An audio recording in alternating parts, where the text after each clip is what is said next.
Hey, seekers, welcome back to the Existential Shift. Thank you so much for joining me either in the live or in the recording later. Happy Saturn Day. This is a day of Saturn because I'm recording this on a Saturday. So I thought it would be nice to have tarot readings that are geared towards the essence of Saturn. And what if not karma?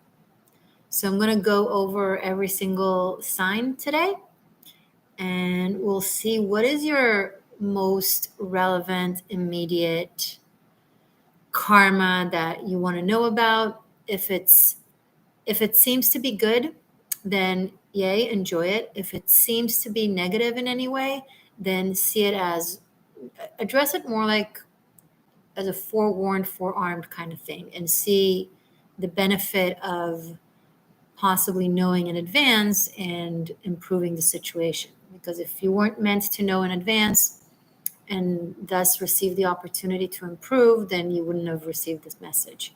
So if you're guided here, if you stumbled upon this video, there's something for you here. If you don't know your chart, just watch your regular sun sign. However, if you are familiar with your chart, I do recommend, on top of watching your sun sign, moon sign, and rising sign, to really watch for your karmic placements. Like watch your Saturn for sure, watch your Pluto, watch your South Node, kind of similar to the Karmic Shift and Liberation special project that I've done. It's not here on YouTube. It's on Vimeo and on Patreon. But it's very much, if you're familiar with that project, so it's very much kind of like that. Now, these will be like short and sweet, but poignant, because it's still me. If you're here, I see people in the chat, but you're not saying hi to me. Say hello. Let me know where you're tuning in from. What is your zodiac sign? Bozy Music, hi. Oh, wow.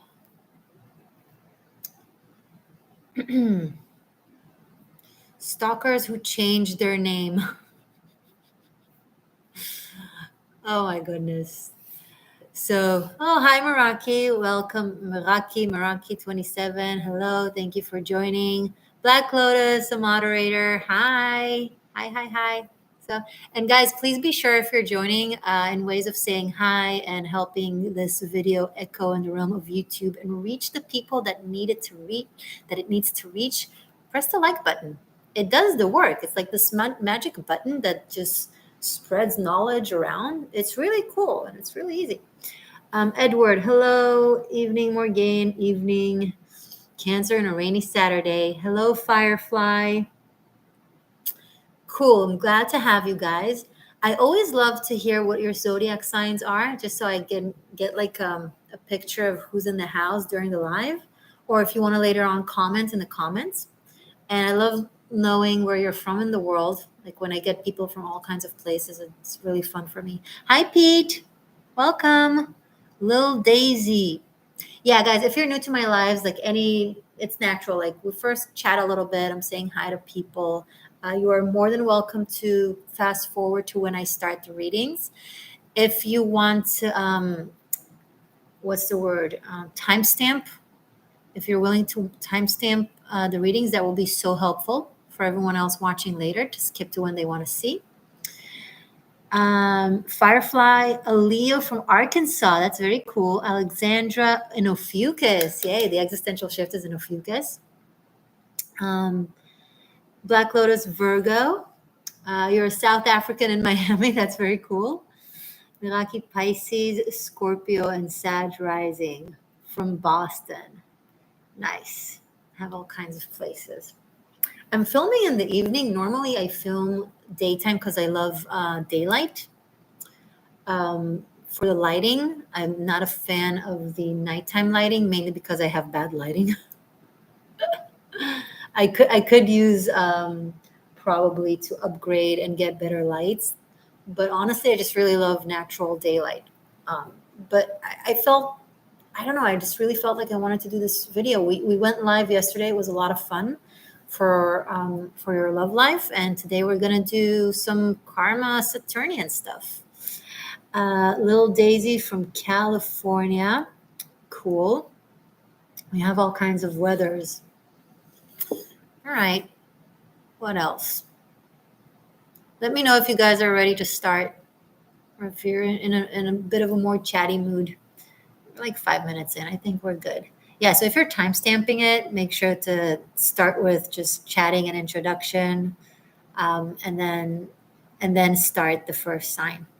And I think yesterday we started with Virgo because it's Virgo season and Virgo's birthday. So I think we're going to do the same now.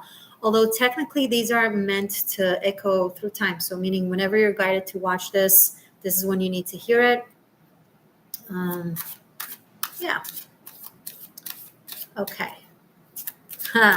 Yay, Virgo here. Cool. Okay. So everyone, just take a deep breath. Whether you're watching this live or later on, just take a deep, deep breath. Because this will have a more of a spiritual, energetic tone to the readings. I always embed spiritual and esoteric in the readings. I can't help it. But this will be focused on that. I'm going to exert the energetic, spiritual, and karmic layers of the tarot. Does rising count? Yes, rising count. Because the rising sign, in some astrological viewpoints, schools of thought, is actually where the soul is born to do in this world, in this earthly world, right? Because our rising sign is where we can really predict through astrology the events and how they fit our life and how the planetary shifts kind of occur in our life. And that is, a lot of it is shown by the rising sign. So it says that the rising, the first house is basically the vehicle of the soul in this world, which makes sense, because the first house is also our exterior and sometimes the body, right? And how we walk in the world. So naturally, regardless of astrology, our physical body is the Merkaba, it's the chariot, it's the vehicle for the soul in this earthly realm. So I would definitely say that things like cause and effect, aka karma, events, destiny, fate, all that jazz, should definitely be looked on the rising. But for the moon sign, for example, moon sign will show you. Oh, I'm glad you asked this because I should have started with explaining this. So I'm going to go deeper into explaining this. So that was the rising. Moon sign shows our maternal generational blueprint, DNA, historic, going back. It's our, our blood line, it's our ancestry, it's from our maternal womb side, from the moon. It's more of the magical. You can find a lot of generational karma in the moon sign. Witchy bloodline through the moon sign, esoteric blueprint through the moon sign. So that type of karma, that would be like a way more ancient type of karma that you can tap into through your moon sign. The sun sign, that's the soul. So it will always be inclusive of karma. Saturn is Saturn. Definitely watch your Saturn. Again, I started the video saying this. If you know your Saturn, watch your Saturn, watch your Pluto, watch your South Node. Honestly, if you feel like you have a specific planet that has been rewarding you / punishing you in your life, feel free to watch it. And always remember, because this is tarot, the messages can be fluid.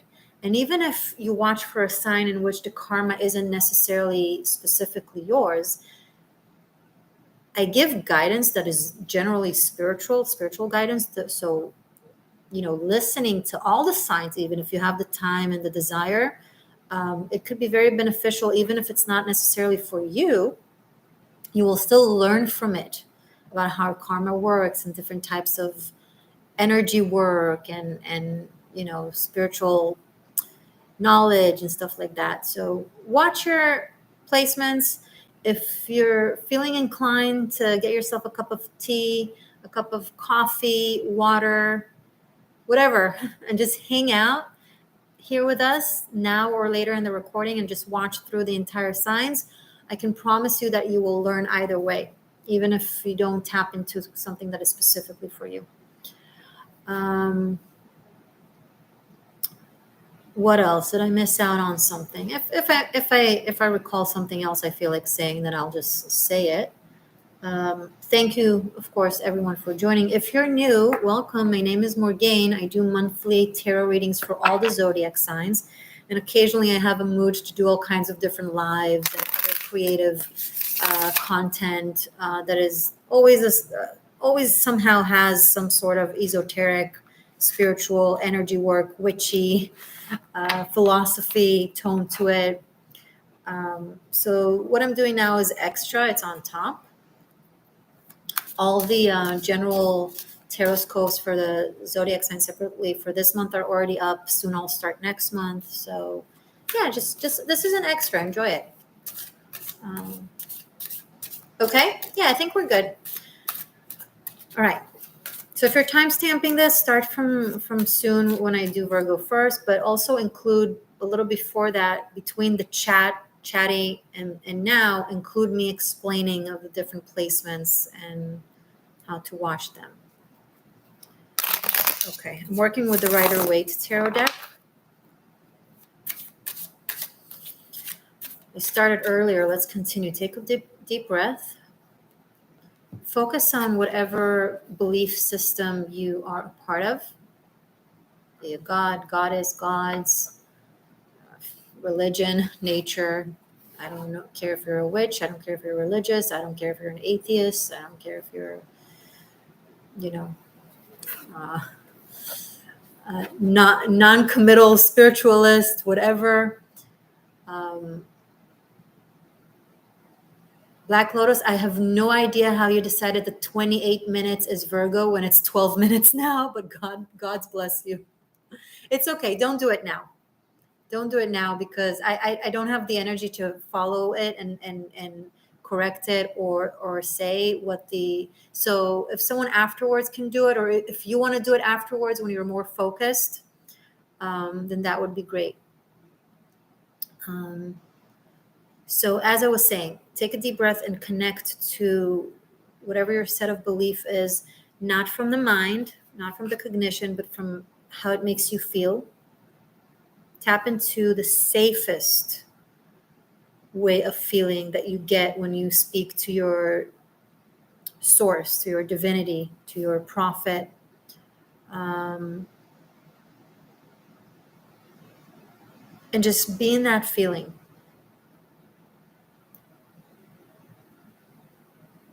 Don't think it, don't analyze it, just sit with it.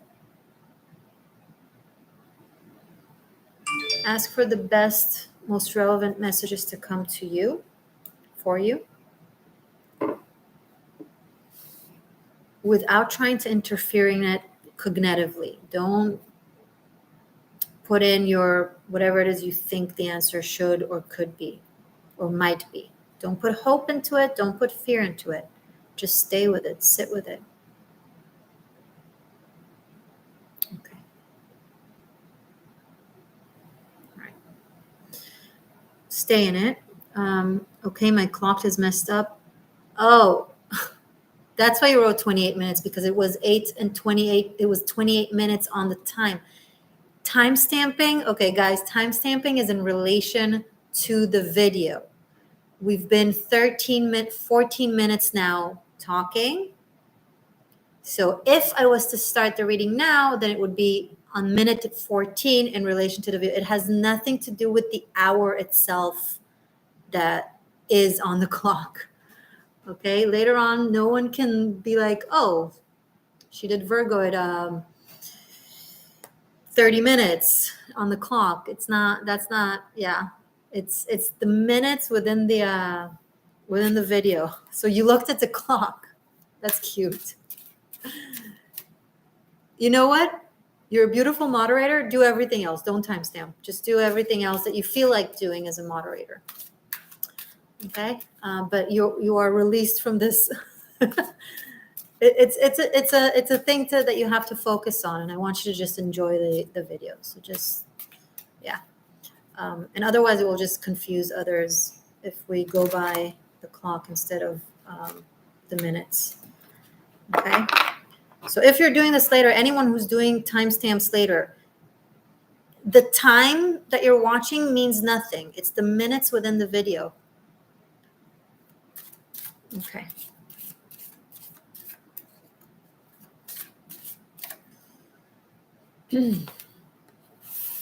Sorry, I need a moment.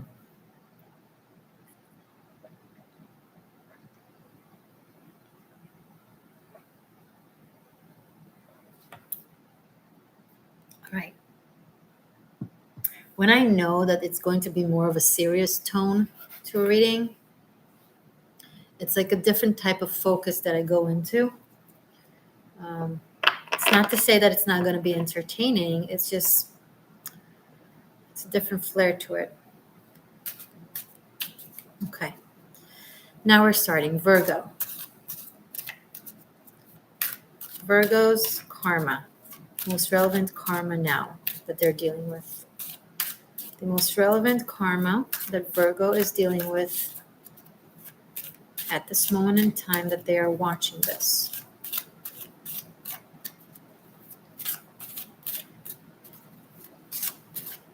The most relevant karma that Virgo is now facing or dealing in this moment in time when they're watching this.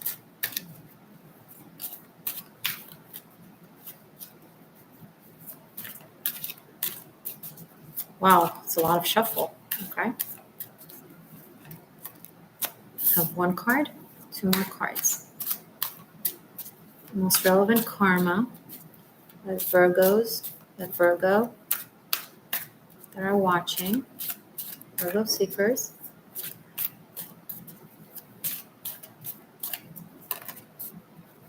is facing, dealing with.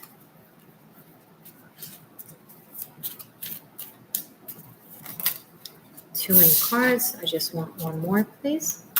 One more card for Virgo's relevant karma for now. Okay.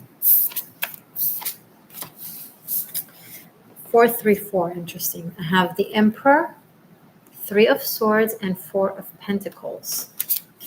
Okay.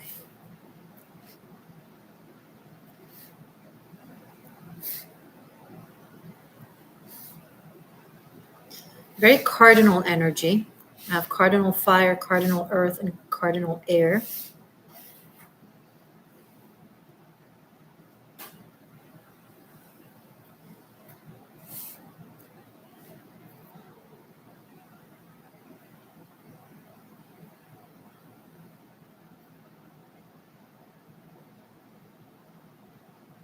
Don't freak out if I'm overthinking. I'll be doing this because I'm looking at a different layers of the cards, not the immediate interpretations of them. I'm taking them to the more in-depth reading aspect of them.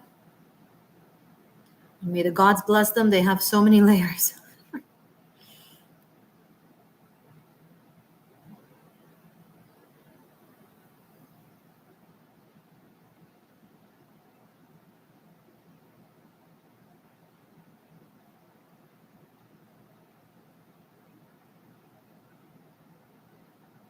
Wow, this is so interesting. Okay, so Virgo, I'm tapping into something that is most likely a past lifetime, but it's possible in this lifetime, depending on your age, depending on your status. But the narrative that I'm tapping into is that at one point in the history of your soul, you were very wealthy. You were very, very wealthy and very, I hate to use the word, but cheap. I love you guys. Okay, please remember, whatever we're tapping into from the past, that's not necessarily who you are today. And also, I don't know you personally. So just listen to the message and make the best of it. Sunny, you caught me live. I'm so happy. Hi. So you were very wealthy, very abundant, and very scared to give. That created a sense of hoarding in the material world. And I'm going to say more than this. Some of you have been in a very important leadership position, and I'm talking about politics or royalty. It really depends on where we're tapping into, when we're tapping into. But for example, just a very easy example that can convey this idea. You may have been a royal king, prince, queen, princess, whatnot, lord, lordess, okay, who really held from the people, who maybe have taken incredible amount of taxes, who had their people go through drought, go through difficult times of crops, and not let loose of the amount of taxes, if anything, actually raise them. So something along those lines. Understand how it can play out in like a CEO of a company, and times are really, really hard. So instead of finding creative solutions, just out of fear, not necessarily out of necessity, fires everyone. I don't know. So this is the most relevant karma you're dealing with today, the effect of the cause. The cause would be what I just described. Now, how can it play out now? Possibly with financial distraught, with feeling really lacking, like you don't understand why there's maybe a financial blockage, like you're not, it's like no matter how much you work, doing everything right, super talented, super experienced, super knowledgeable, super on point, everything perfect and professional and supposed to work, but it's like it always there's a hole at the bottom of the barrel, and you're trying to like hold on to it, and it's like just slipping from your fingers.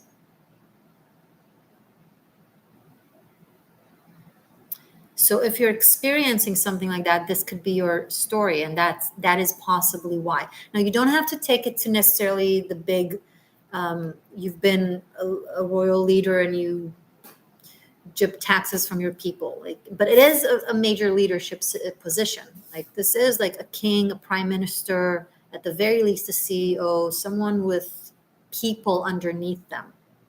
Okay.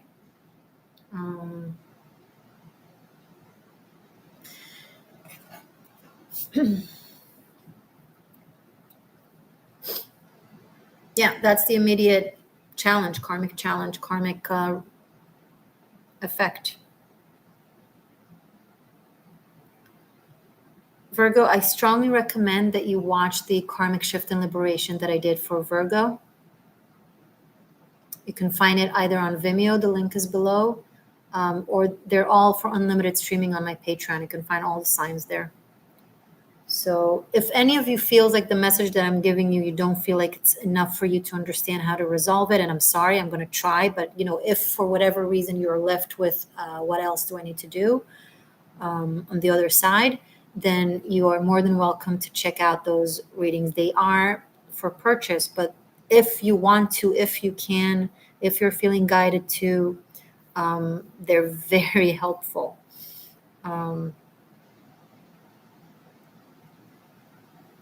Any advice that I can give now from these cards, because they're not really giving me a path.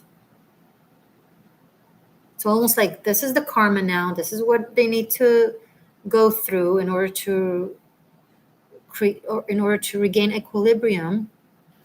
But I'm trying to ask to see if there's guidance through this, or something that you can do to ease it or to release it. Okay, first of all, acceptance. You can meditate or write an intention letter to the universe or to your own higher self, or maybe send like a general apology to whoever may have been affected by this in the past in whatever way, either from this lifetime, if you know what it is about, or from past lifetime. You don't have to actually speak to the individuals that are relevant. I mean, like with yourself, or write it and burn it to the universe, right? Write a genuine apology that you didn't know better, you were afraid. Don't ask to be relieved of it. Don't ask to be alleviated of it. That's something that is for spirit and for your own higher self to figure out. But a big way to help that could potentially help, if it's possible, is by expressing remorse, or at least having it click, the understanding of something. Because sometimes it's just knowing that something was wrong that settles the score, because it's a matter of learning, right? So if you're already learning, if you're already aware, if you already know, and express remorse somehow, oh, okay, I have something to tell you to do. Again, Virgos, don't force it if it's not your story. You know if it's your story. You know if it's your thing. It will like hit you right here. Okay? Give charity. It doesn't have to be big. Don't break your bank account, especially in this case. It looks like you're going through some financial hardship. So don't break your bank account. Something little, something symbolic that you can. If you see a homeless person on a cold day, buy them a hot cup of coffee. It can cost you $1 or $2, right? Give someone at the crossroad when they're asking for change, give someone some of your change, but deliberately do charity. Try every day. 11 days, for at least 11 days. 4, 4, 3 is 11. Okay, I hope this was helpful. Thank you, Virgos. Wow, that was interesting. Okay, let's clear this out. Okay, I need to be better on times because I did too long, and if this is going to be as long all the time, I'll stay here all night, and no bueno. So I'm gonna try to cut it a little shorter. Okay, so Libra.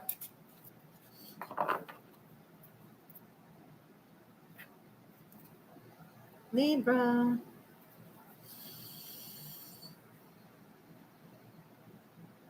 The most relevant karma that Libra is facing now.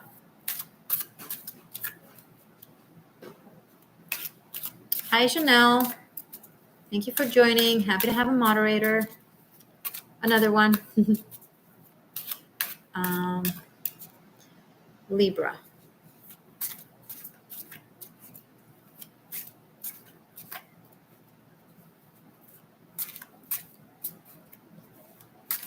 Most relevant karma Libra is facing. Libra seekers, whenever they're guided to watch this. Most relevant karma Libra is facing. My collective of Libra seekers. Most relevant. Too many cards. Most collective karma. Not collective karma. I'm sorry, that's not what I meant to say. Most relevant karma. The collective of Libra is now facing. The collective of my Libra seekers that will be guided here. Okay. All right. Ooh. Interesting. Okay. We have the Sun, 9 of Wands, and 9 of Pentacles. Okay. And this is 19, so 1999, 3 nines, 1999. Okay, so first of all, if you've been like waiting for your good karma and rewards for a really long time and keep thinking, now it's the time. Now I'm going to get my rewards. Now I'm going to get, the results for all my hard work and sacrifice. Now it's going to happen. And it keeps not happening and kept not happening. Good news, now it's happening. Leo season has released something.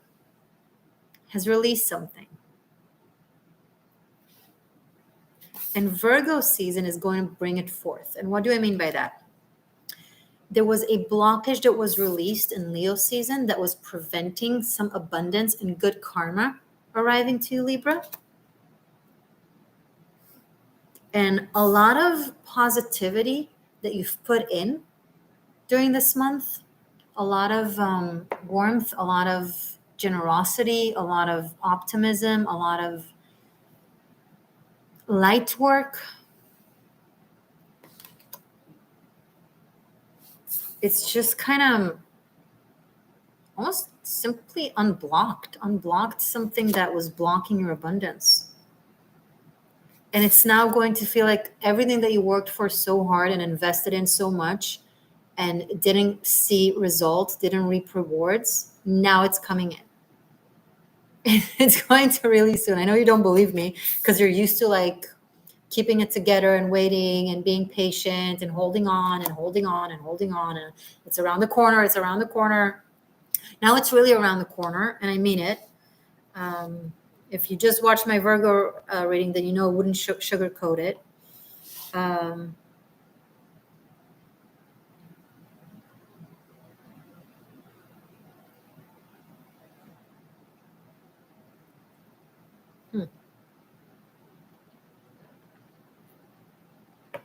Okay, I'm tapping into another thing.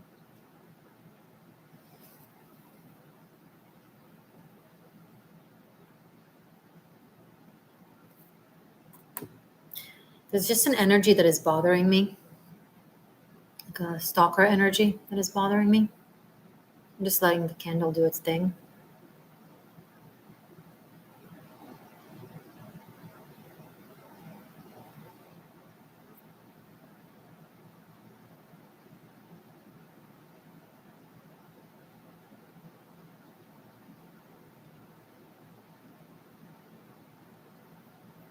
I'm looking at, as I'm, don't worry, as I'm holding this, I'm looking at the cards and I'm tapping into something specific. I'm just processing it.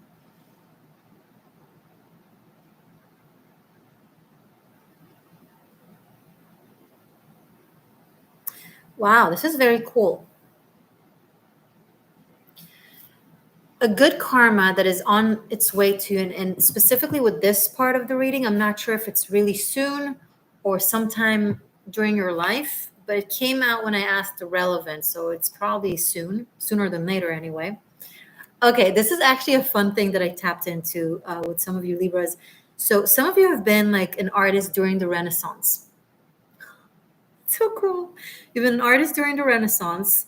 You have not done well with sales. Very talented, exceptionally talented, but always poor and always hungry.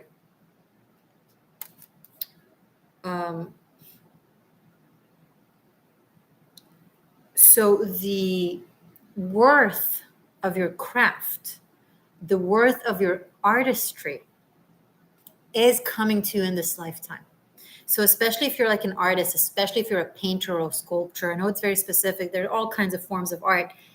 However, in this lifetime, you're receiving the benefits that you didn't receive then. Like you probably died feeling like a failure. I'm sorry, it's not funny. It's not funny. It's just the stories that come. It's incredible. It's so fascinating. And I know how you can trigger it to come sooner than later and help it come to you. Work with the number 9 when it comes to sacred geometry. Okay, so maybe sketch stars with 9 points, corners. Okay, or do shapes that something to do with 9. Or if you are an artist, work with the number 9 somehow. Could be the 9th hour, could be 9 colors, could be actual writing 9 on your creation. I don't know, but 999. Something about it is going to be very abundant. This is such a weird and fun message. Wait, there's another thing. Okay.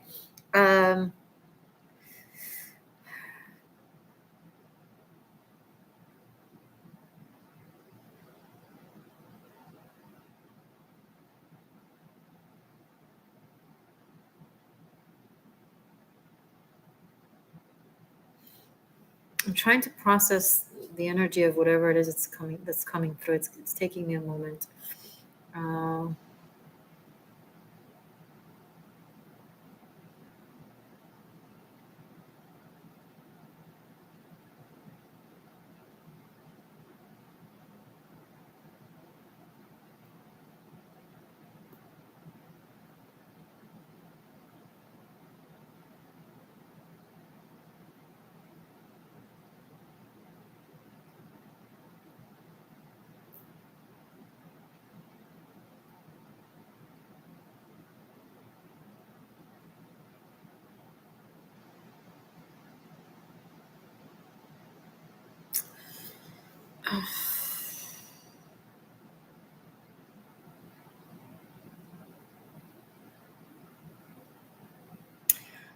I'm just going to say it, a bastard child.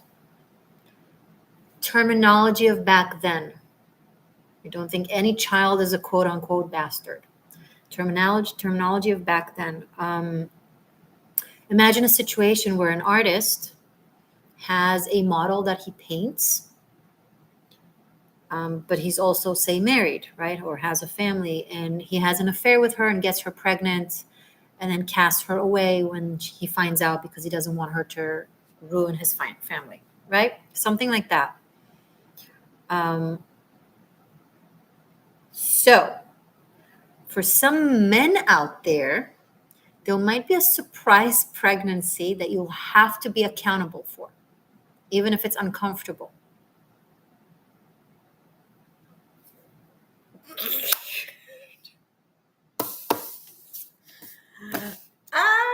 And on that note,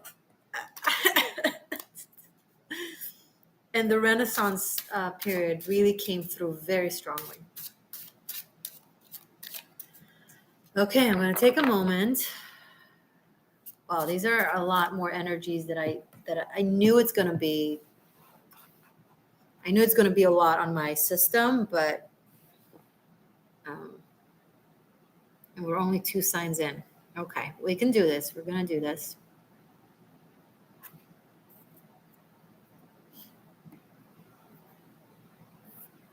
Okay.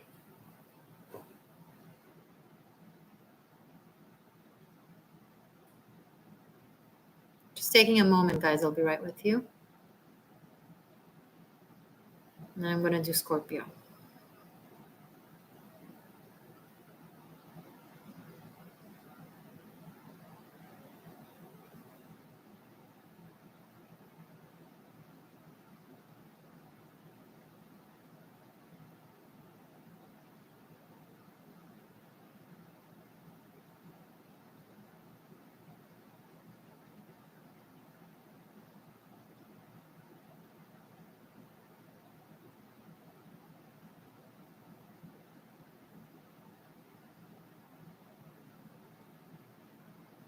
Okay. All right.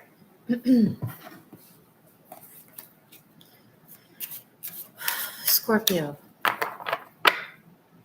Most relevant karma that Scorpio seekers are facing. 1. The most relevant karma that Scorpio seekers are facing. 2. Oh my gosh. Okay, I have 4 cards. I have to take them. I have the Lovers and the Fool. And I have 4 of Swords and the Hangman.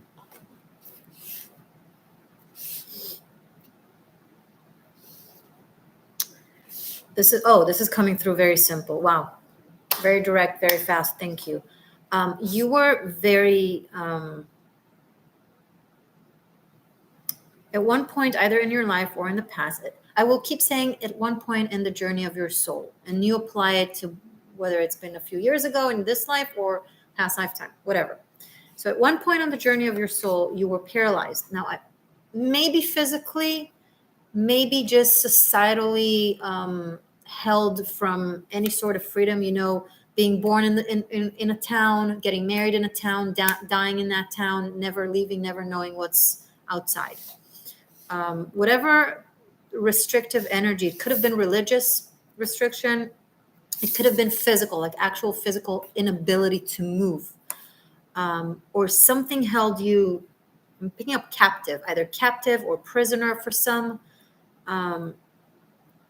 And when you came to this lifetime, your soul was like freedom, movement, expansion, choices, because you didn't have choices. You weren't even presented with choices. You were like, I'm picking up like the desire, like choices, freedom. I choose, I decide wherever I go, whenever I go, infinite revolving doors. That's what you chose coming to this lifetime. And that's what you have. So if you're wondering how come you're living so many lives constantly on the go, a lot of endings and new beginnings, and constantly facing choices between different lovers, different jobs, different places of living, different styles, not knowing like what is my hairstyle, constantly changing. You're like getting exhausted by it, or you don't understand what's going on with you. You're playing out something that you couldn't. Just do it until you drop exhausted. It will keep, as long as you keep wanting to do it, as long as you have that itch, it means your soul still hasn't received its equilibrium after the very extreme stagnation. So just let it play out. Let your soul be what it needs to be right now. So if you're experiencing that, so the message is, it's not a karmic punishment, or it's not like something bad to solve. Quite the opposite. You're getting exactly what you wanted. Freedom and choices that you never had before. Right? So that's awesome. Scorpio. Anything else coming through from this?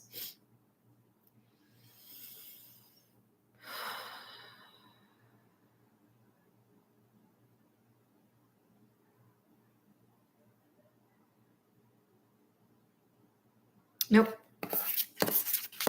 Okay. Interesting. If there are any Scorpios who resonate with this, share with us, either now in the chat or later in the comments. Holly, soul surfing. I like that, Morgane. Yeah, soul surfing.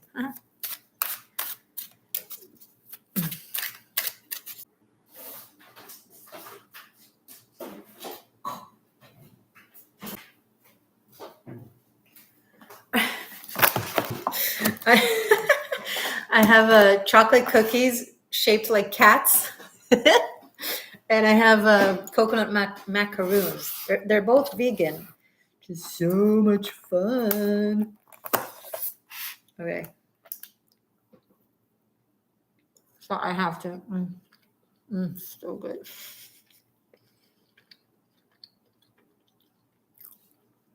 Who's next? Saggy. It seemed, this Scorpio surprised me because it had such Sagittarius energy, but it was for Scorpio.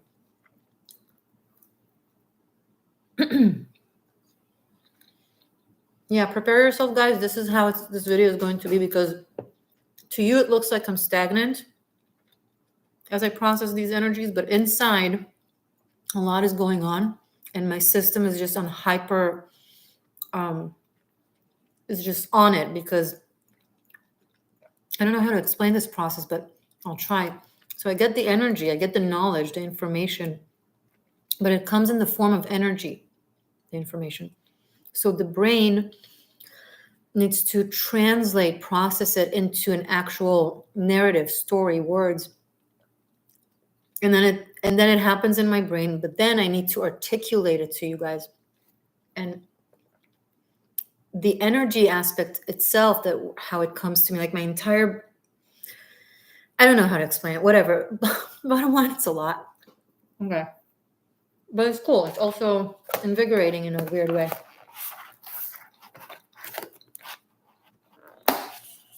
All right.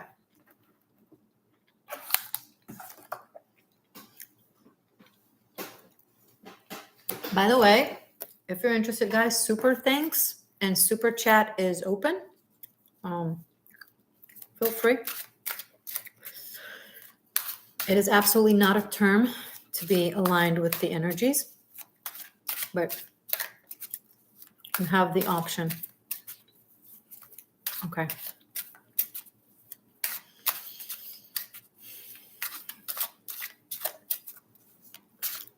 That was so helpful. Okay. Sagittarius.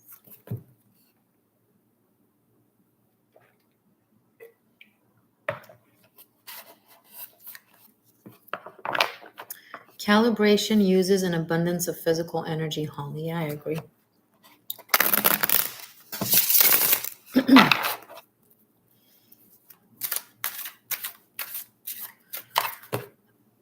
Sagittarius.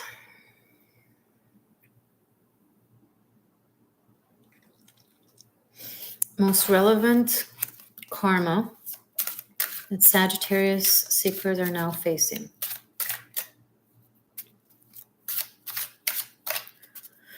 Most relevant karma Sagittarius are now facing.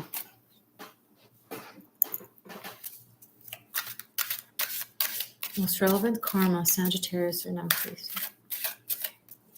1, 2.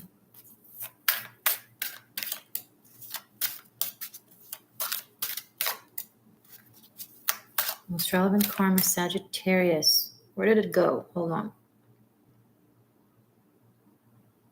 Okay. Most relevant karma Sagittarius is now facing. Don't try to understand me. I don't understand myself. Oh, okay. Page of Pentacles, 5 of Pentacles, 9 of Swords. It's like someone out there is trying to box me and understand. It's like, stop it. It's annoying. What's there to box? Why am I to be boxed? Just accept it or don't.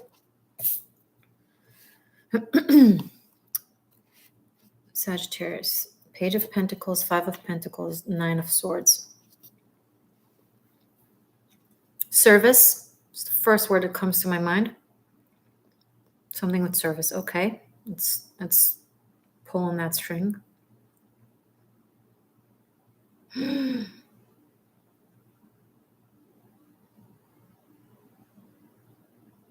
Okay, I'm going to reiterate something that I said earlier, but it's very, very important for me that you understand this. If I'm tapping into something that you, in your soul history, not necessarily you now, has done, it's possible that you've done that as a person. I don't know you guys, okay? This is not me in any way, shape, or form expressing judgment or anger or ridicule if it seems like that, never. But you need to understand that our soul's journey are incredibly vast. You have been all kinds of things, good, bad, and everything in the middle. So you can't take yourself now to a place of judgment. Just cognitively understand and then see what you can do about it if there's something to do about it. But please practice compassion to yourself and empathy. And you've been on the journey. You were just being on the journey. Okay? Now that that is said, this is what I'm tapped into. There's a narrative in which you, my loves, have been in the role of, imagine like a priest or a nun, or even like, if it's not in religious terminology, but I feel religious, but even if it's not faith-based, then maybe like a representative of an organization of some sort that is supposed to be there for people. Like a charity house that is helping homeless, or a church that accepts in the homeless and the wretched and the poor.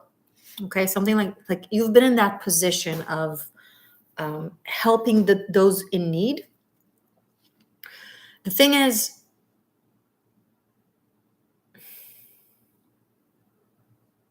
you haven't done it in a good way. What do I mean by that? You've taken advantage of that position in order to inflict on the people that you were surface level helping your belief system and or agenda. You didn't tell that to yourself. You were unaware like that. You were like, oh, I'm in the mission of God, or I'm in the mission of whatever. It can be so many things.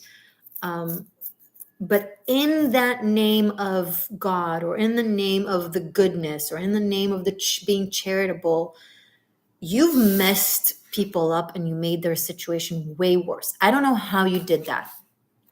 I don't know how you managed to do that. You were, I'm so sorry for saying this. Please don't take it personally. It's not you, beauty Sagittarius. I love you. And maybe it's not your story. I don't know. This is at one point in your journey. I'm going to reiterate it again and again. Okay? You were a small person with a very big ego.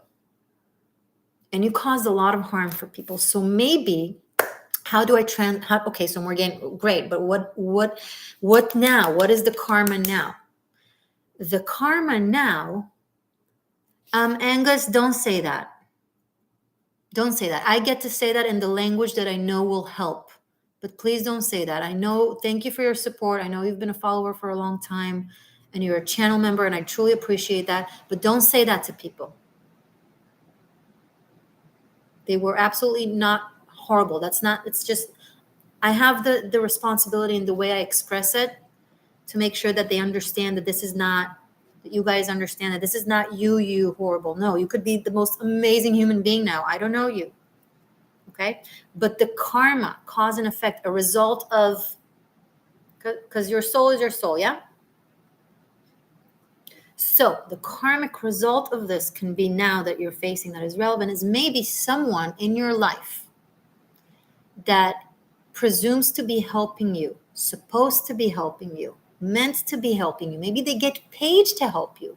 Maybe they're a family member and they're expected to help you. Maybe they are a lawyer that is supposed to be defending you. Anything, right? A representative of some sort of the system in court, in legalities, someone that's supposed to be on your side, that says they're on your side, that is going to absolutely screw you over. Sorry. You might already be experiencing that. No, it doesn't mean that you deserve it, but it's just, it helps sometimes understand. If that is happening to you, do your best in the mundane behavior to not let them bullshit you or help you but not help you really, or even make matters worse. This could be, oh, this is something I need to give a warning of. This could be medical negligence. So for example, a doctor that is supposed to find something, right? They're giving you tests. They're supposed to find something that if they find it can help you, you can treat it, but they mess up. They're negligent, they're lazy, they're vain, they're ignorant for whatever reason. They don't see it. And then it gets worse. So if you're in a situation where you are taking advice from a professional that should be good at what they're doing and supposed to be helping you, seek second, third, fourth, fifth, sixth opinion, especially if it's something medical. Do not settle for the first doctor that tells you everything's fine, the results are fine, I can't say anything. Oh, it's just this little, it's nothing, you're stressed, or it's nothing. Maybe it is nothing, but in case it's not nothing,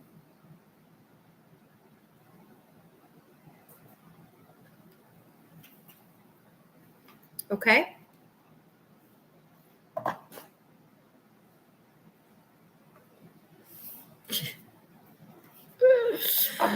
Ay, caramba.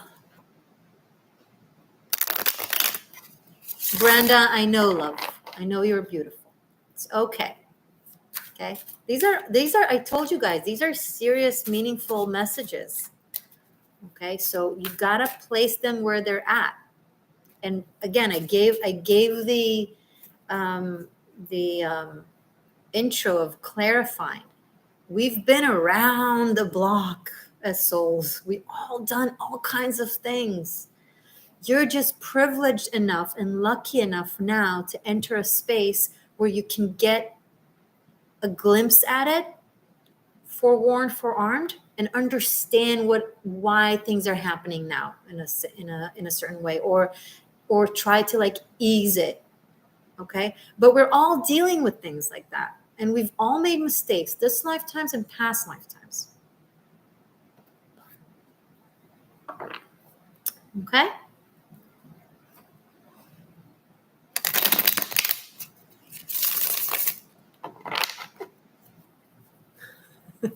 And take it easy, guys. These are general readings. If let me tell you something, these types of messages, when they're yours, it really, you feel them. You really, really feel them. So don't force it. Okay. Capricorn. It's going to be a long video. It's okay. It's worth it. I feel like this is a very important work. I hope this will help you guys.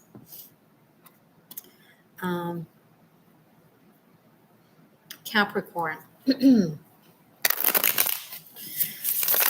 Most relevant karma Capricorn seekers are facing. Most relevant karma Capricorn seekers are facing. Capricorn. Where's the Capricorn energy? That's interesting. It's like, Morgane, I don't want to know.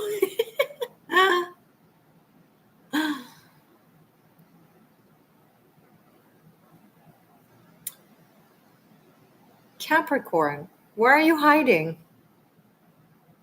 This is so funny. I feel like a cat and a mouse. I'm not. Oh, you know what? Just to chill down the energy and make you guys laugh a little bit and take it easier. I'm going to show you my cat-shaped cookies. Hold on. Why do they do that? It's so. Oh.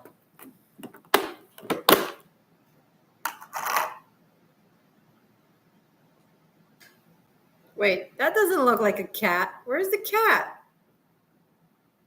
Darn it. Oh, I see it now. Sorry, it took me a second. You see this cat stretching? Hey, kitty. Okay.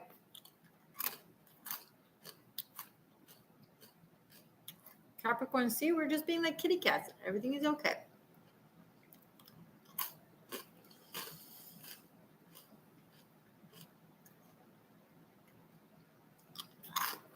Okay.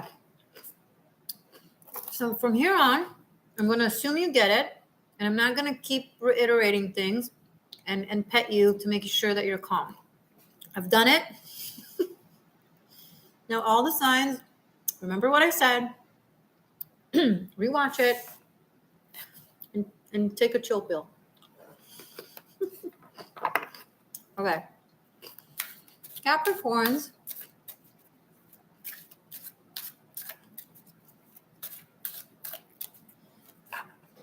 Oh, hi. Okay.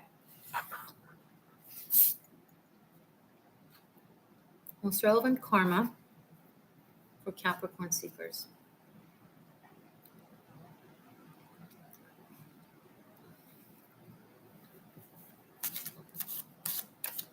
Most relevant karma for Capricorn seekers.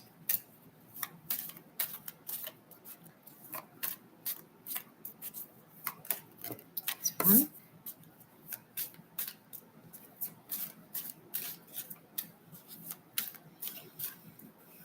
Most relevant karma for Capricorn seekers.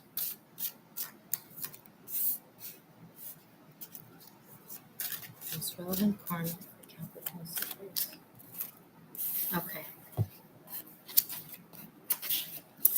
Two of Swords, the World, and Seven of Swords. Okay. Actually, a lot of Saturn energy here, and you're ruled by Saturn, Cappy.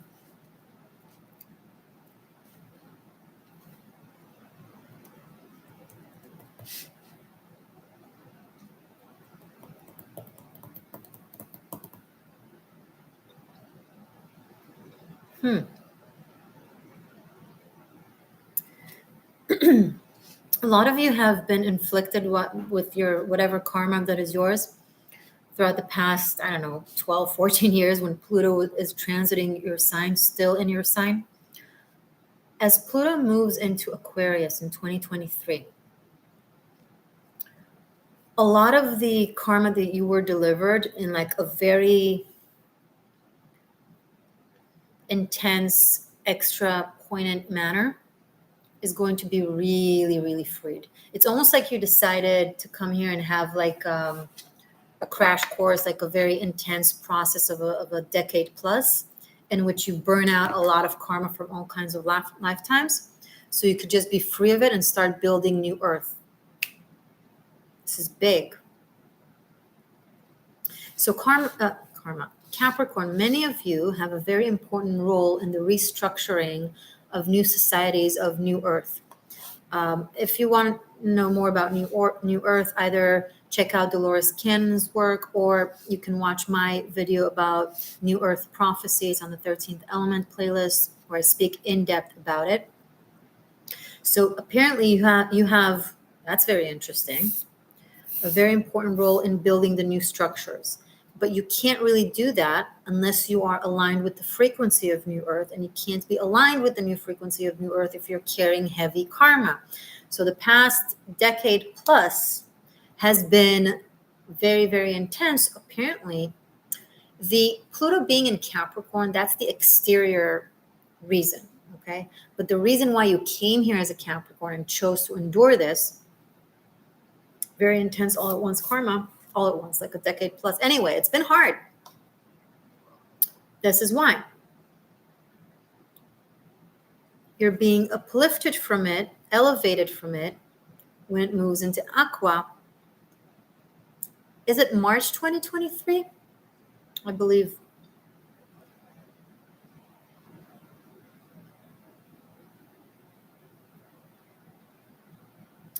And the reason, and if you're wondering how come you've had so many situations where people fooled you, tricked you, manipulated you, stole from you, and you didn't see it coming, and you're wondering, how did I not see it coming? How did I not? I'm so sharp, I'm so aware, I'm so cognizant. How come I didn't see that this person was fooling me, or this person was stealing from me, or that this situation was manipulative and distorted and the other way around? How could I have been so blind? You were purposefully blindfolded so you don't see certain things coming, that your own wit and intelligence should have absolutely seen them. I agree. But you were blindfolded by spirit, so you won't see them. So you'll endure the bad experiences. Again, it was like a very fast, intensive course of experiencing karma, gaining equilibrium, being free of it, so you can help build the earth. Nicely done, souls of Capricorns. Very cool. What an interesting message to get as well. I'm having a weird, like, it's kind of fun, these types of readings. It's like so interesting. It's fascinating.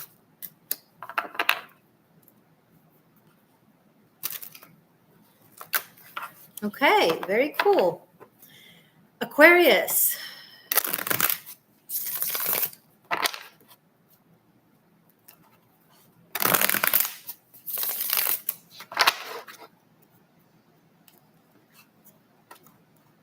I'm picking up on some Aquarians that are rolling their eyes.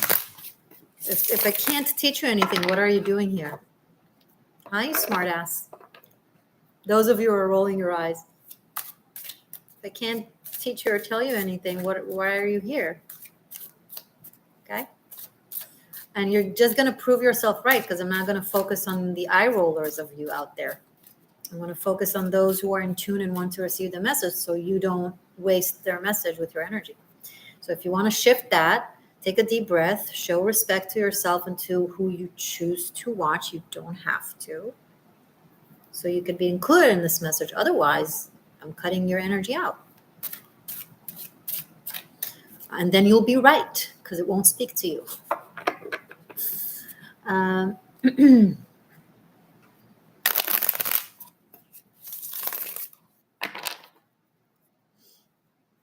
Okay. Aquarius, my Aquarius seekers, guided to this message at any given time that they're guided to this. Most relevant karma for my Aquarian seekers. Aquarius seekers. Most relevant karma for Aquarius seekers. Too many cards. Most relevant karma for my Aquarian seekers. This one.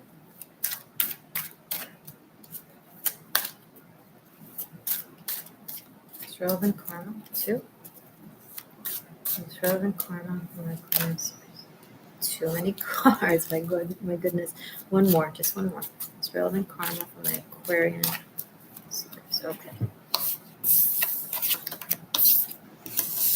I have the Hermit, 7 of Cups, and 6 of Wands. Okay, let's look.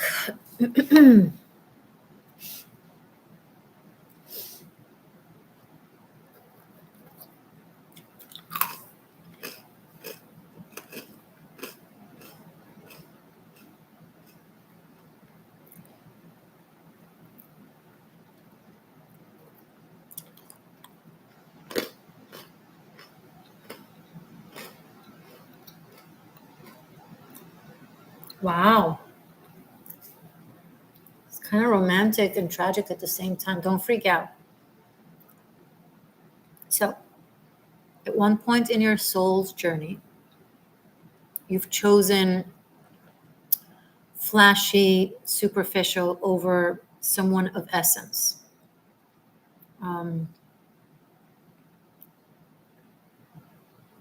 Wait, hold on. It's more than that.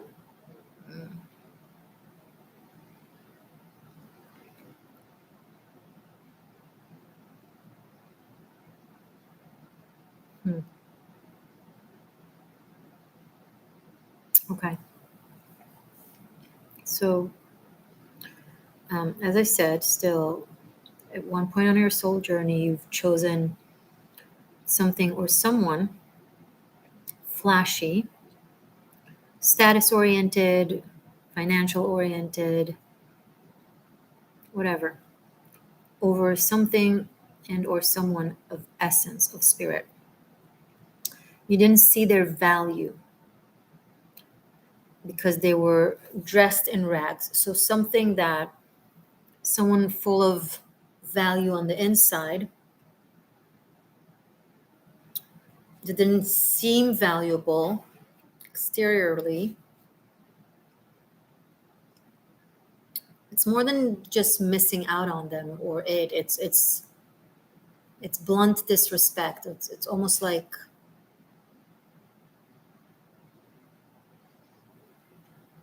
now, if this was love, it's something that your soul deeply regretted, but it doesn't have to be love. It could be literally anything.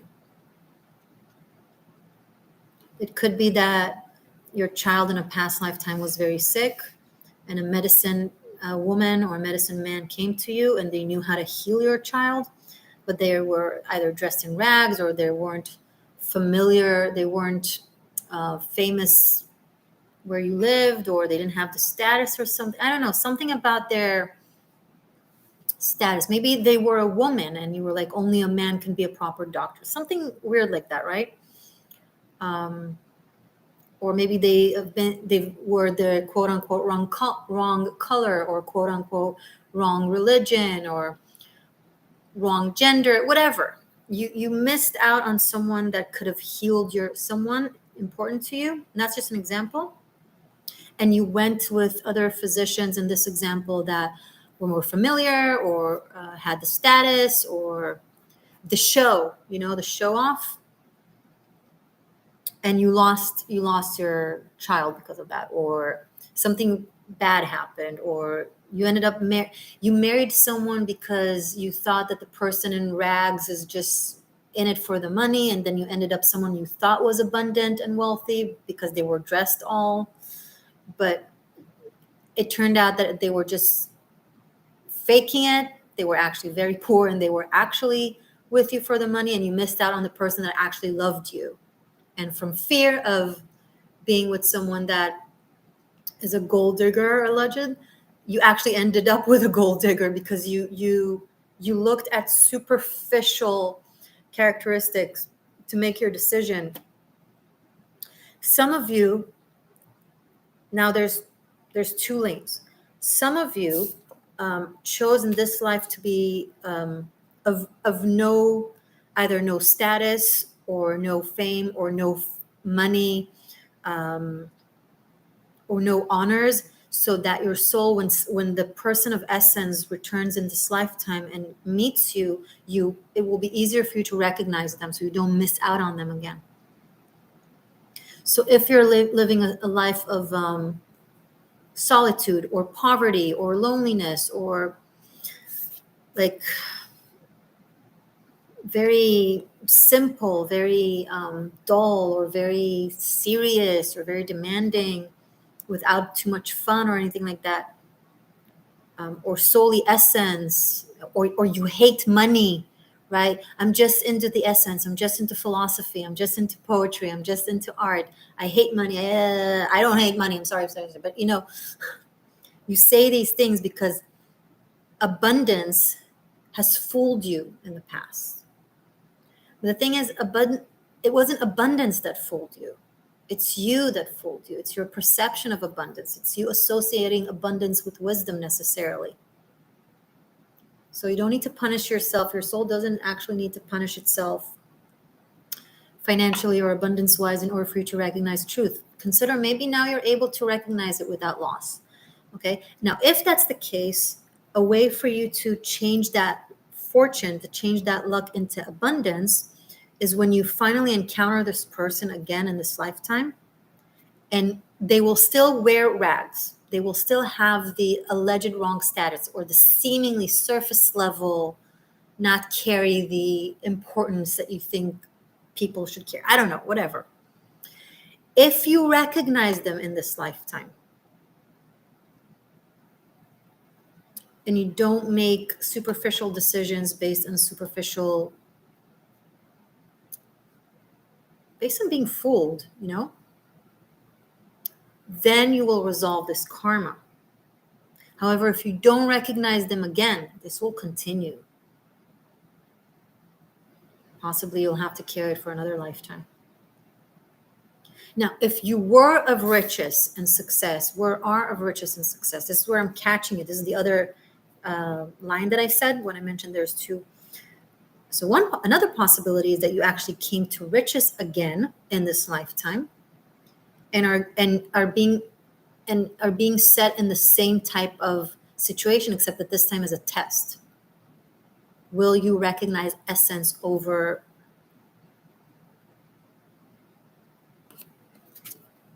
shiny emptiness, you know?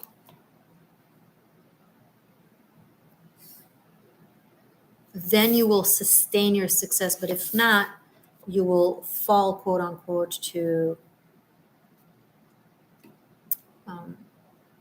being in the position that that person or situation seemed to have been. So you'd understand that either being poor or being of a lesser status or whatever doesn't negate you having a lot of worth or value or knowledge, right?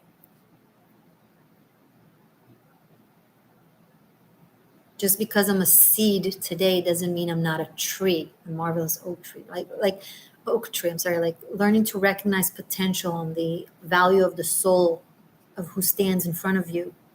So this is the most relevant karma you're dealing with. So however it applies to you, I hope you play your cards well, Aqua. Good luck. Okay, wow. Fascinating stories.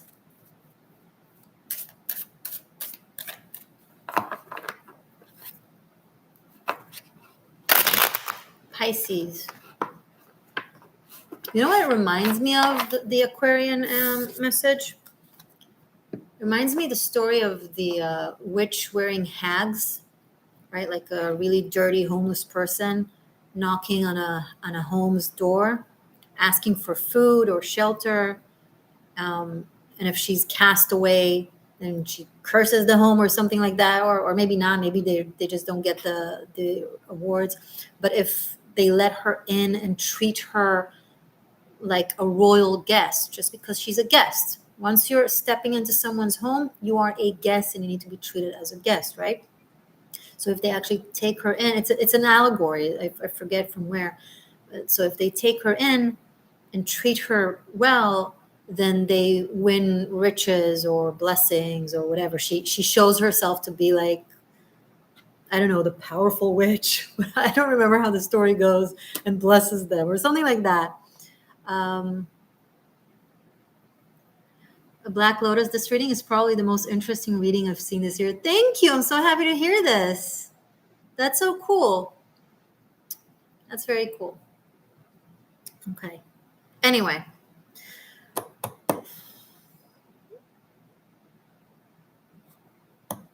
Pisces.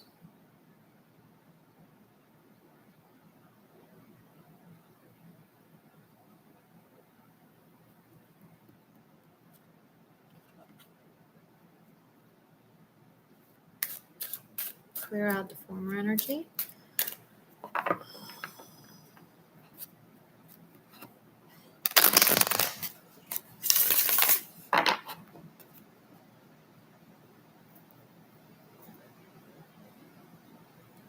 Sorry, I'm stretching. Most relevant karma for Pisces. Most relevant karma for Pisces seekers who find this video. Most relevant karma for Pisces seekers who find this video. Most relevant karma for Pisces seekers. Most relevant karma for Pisces seekers who find this video.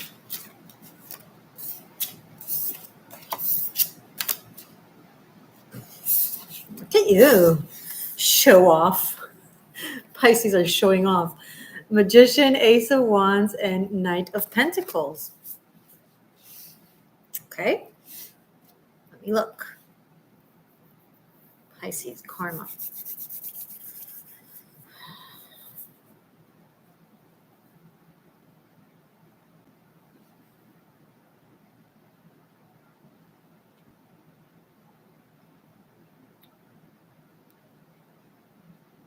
Something with manifestation for sure. This is taking us, interestingly enough, to the realm of Dharma, where when you are liberated of karma, the karmic debts, you are free. You're actually free with your actual free will, because free will is a true notion, except that it's actually very rare for us humans to play it out. Most of us are in the karmic wheel under the illusion that we play out our free will, but it's just the system and the cycles and the repetition that we're meant to break out of into free will, and then creating dharma, meaning free to pursue our destiny, where the soul desires to go but couldn't, as long as it was carrying such heavy burdens. Pisces, you are on the verge of dharma. Play your cards very carefully. I mean, in the near future, the way you communicate, the decisions that you make, consider them carefully and responsibly, and really think in karmic language. Like, if everything I do or say returns to me,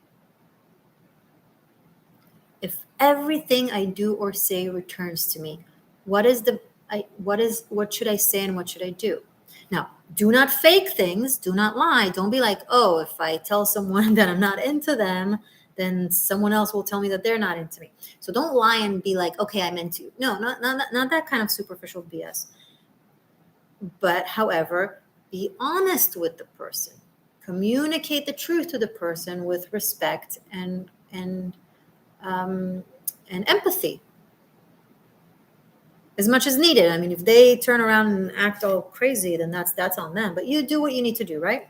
As well as you can. You really need to walk now from a place that is very pure, that keep this in mind. Everything I do, say, and think is registered. It goes into the Akashic records. Everything gets up there, and then everything returns as a tangible opportunity, event, situation, person. If you constantly keep that in mind, I don't know for how long. I don't know. It doesn't give me time. Okay, this could be a minute, a second, a day. It's not giving me time. I don't think you're supposed to. I don't think I'm supposed to give you time, and that's why I'm not getting it. Practice impeccability. Like someone is watching you at all time. It sounds creepy. But, if you do that, you'll manifest a lot of good stuff, opportunities, and magic. B, you'll go through a purification process, an alchemical purification process, which often doesn't feel very good, but I'm picking up on good feels here. I don't know, maybe it will play out for different Pisces differently. So really, really watch your steps, watch your words, watch your decisions. Oh my God. It needs to apply to everything. What you eat, what you put inside your body, how you respond to an email, how you react to the person in line, whatever. From small to big. Everything is meaningful.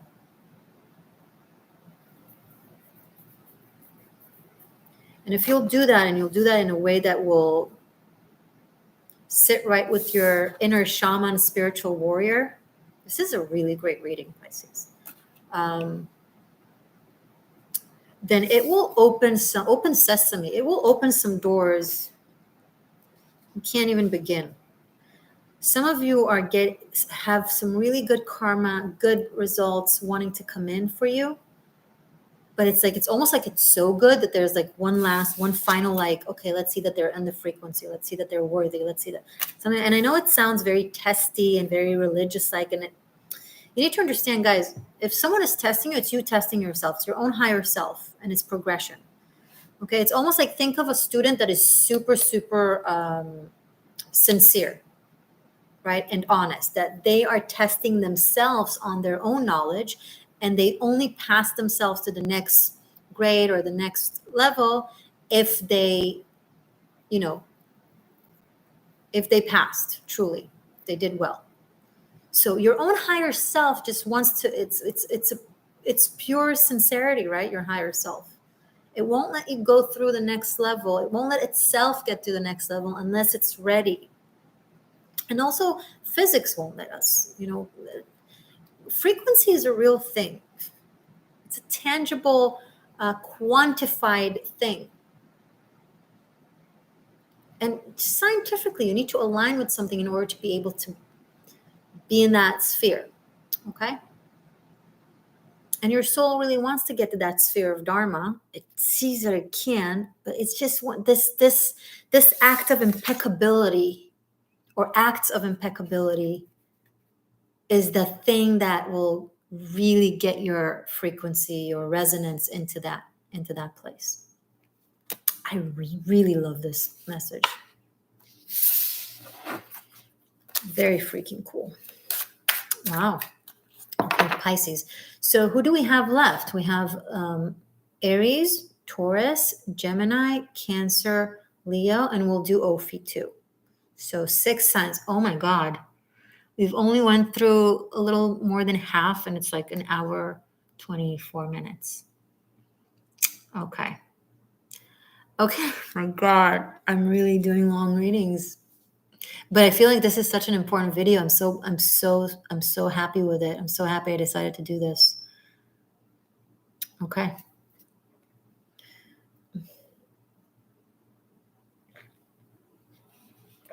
Aries.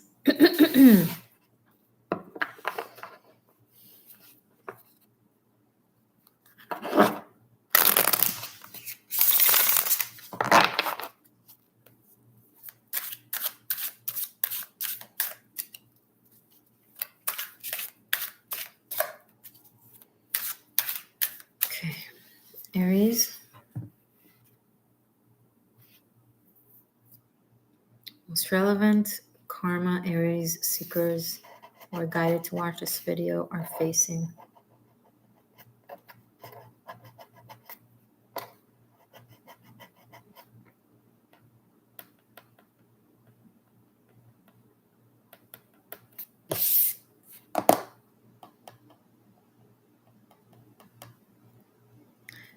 Aries.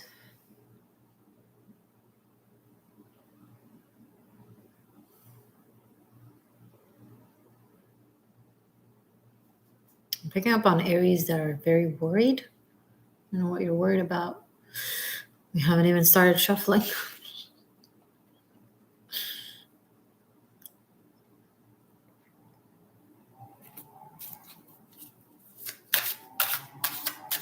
Most relevant karma for my Aries seekers. Most relevant karma for Aries seekers. Most relevant karma for Aries seekers.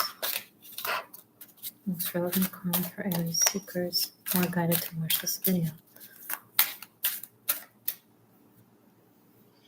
Most relevant karma for Aries seekers. Most irrelevant karma that Aries seekers are facing.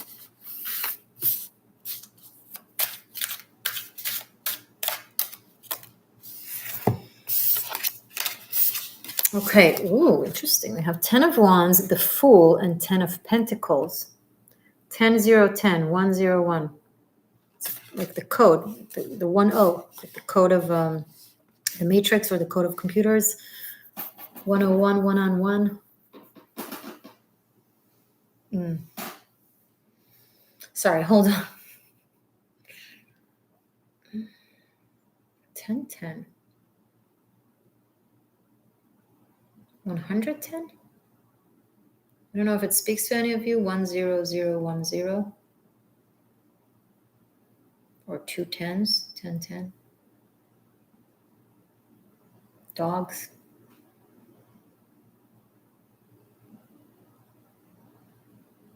XOXO. So weird. Feels so random, but maybe it means something to some of you out there. Not XOXO, XOX. Okay.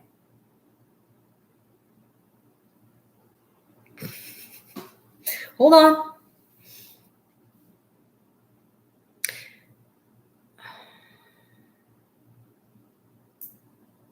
Ooh. There it is.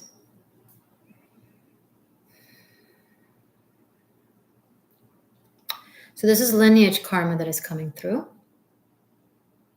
Like you're one of those people who chose to take upon yourself breaking ancestral karma with your lineage, with your ancestors, with your family.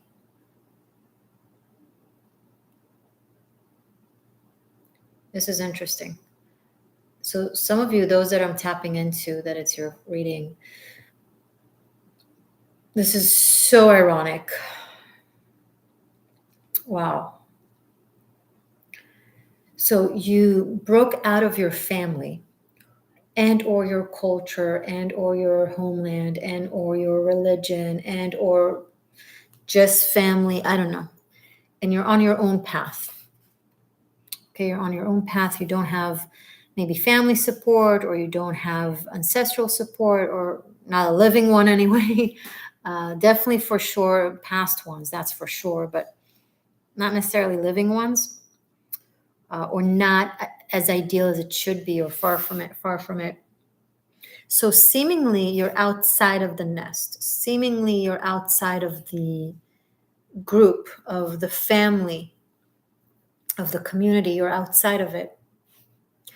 However, you are more inside of it than any of them, present and past. Living, their parents, their parents, their parents.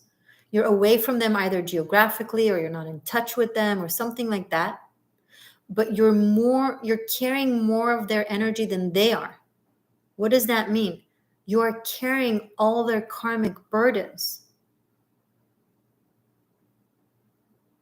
If there has been a curse in the past, you're carrying it. If there has been like bloodline karma, you're carrying it.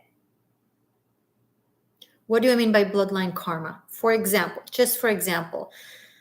generations ago, your family lineage, oh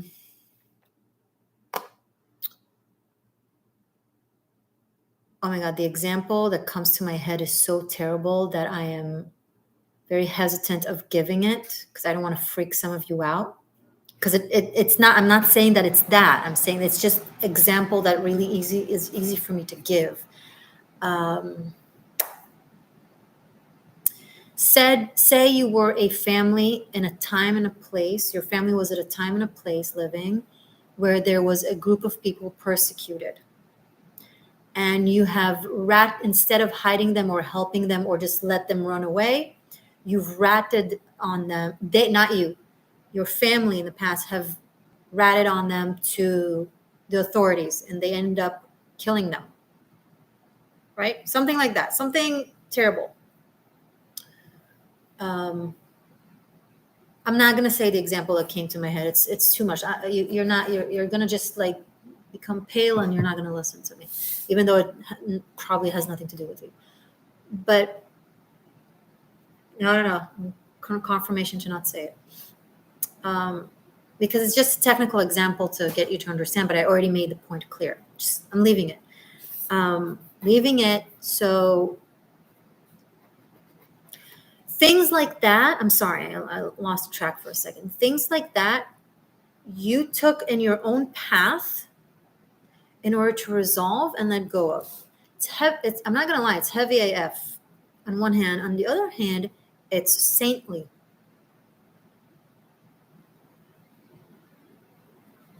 I'm purposefully using this big word, saintly.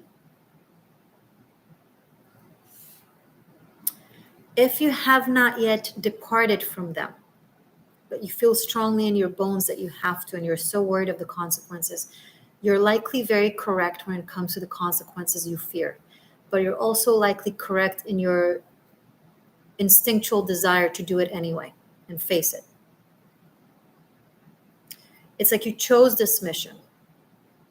You will not be supported by them, by your family. They don't see it that way. They will see you as the traitor, the one that left, or the one that isn't a part of them, or the one that isn't worthy of them. This is so ironic. Like you're taking upon yourself all their crap, their generational crap. When you liberate it, they will be liberated, and they will not give you the credit. So I'm not exaggerating by saying that it's saintly.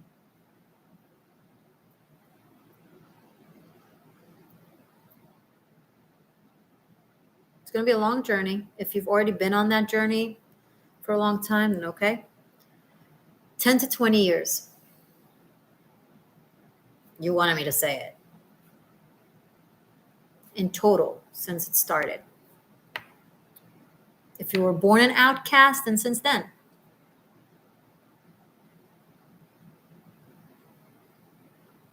Because you know that if you don't do it, your children will suffer. You will suffer from it. Your children will suffer from it. Because the dumbass family members of yours, they're not doing the work. They're not doing the work of atonement.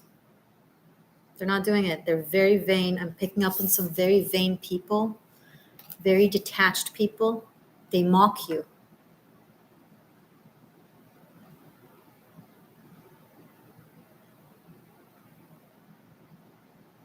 And yet your spirit is doing that for them. Saintly, I said it. You deserve to hear it. You need to feel validated from somewhere.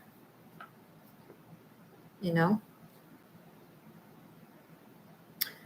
But the reward will be immense. Once you're free of it, you will have a similar message to what Pisces had. Good luck. You're awesome. Okay.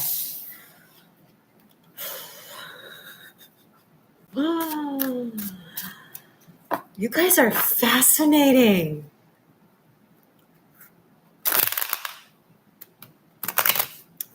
Fascinating.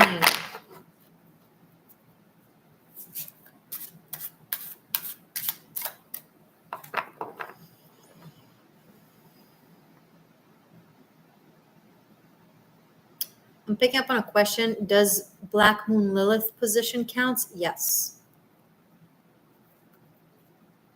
Very much. Placement, I'm sorry, Black Moon Lilith placement.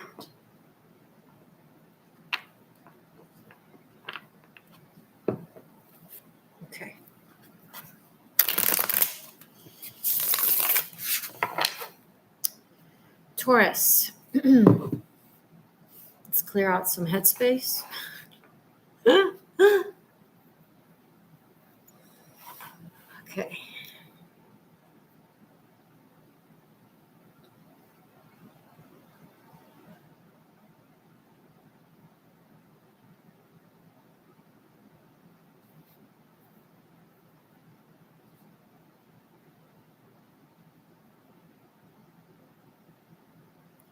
I like that, Holly. The wise man plants the seed of a tree he'll never sit under. Very important work you're doing, Aries. No, they'll sit under it. Aries will sit under it. But yeah, I agree.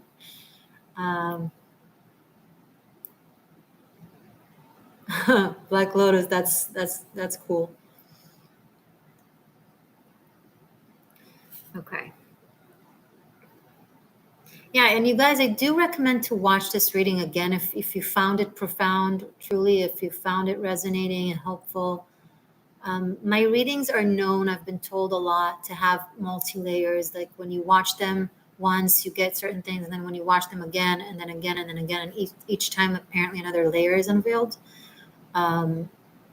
So my readings in general, I recommend to do so, especially like if I do a general reading for the month, at the end of the former month, then come back a few weeks later in the middle of the month, say, or at the end of the month that I was doing a reading for, to rewatch it and see it from and experience it from proximity. So yeah, what I'm trying to say, I do recommend maybe you should watch this reading more than once. Okay. So Taurus, right? Yeah.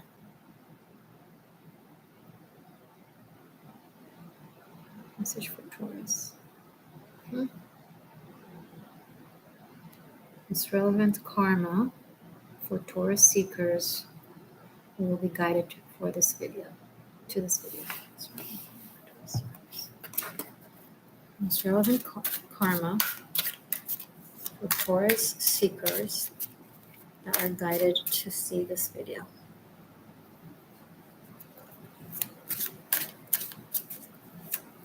I usually don't look this pale.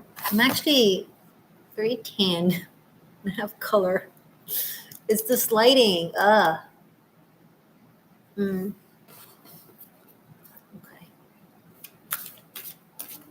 It's relevant karma for Taurus. Where are you guys? Taurus. Taurus.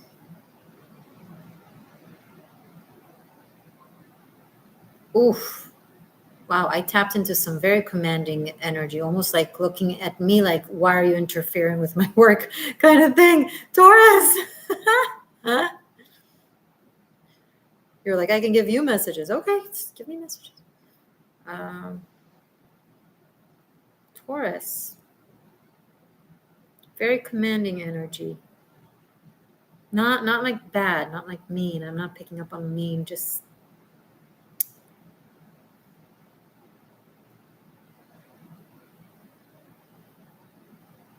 it's relevant karma for Taurus seekers. It's relevant karma for Taurus. It's relevant. Oh gosh, hold on. I need to block some other interferences. Hold on.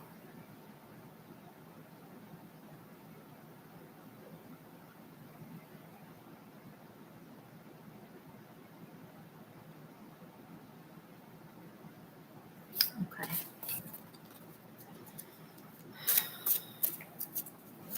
It's relevant karma for Taurus seekers.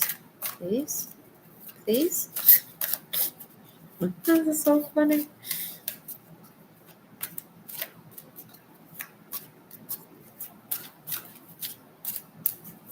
One, it's relevant karma for Taurus seekers. Two,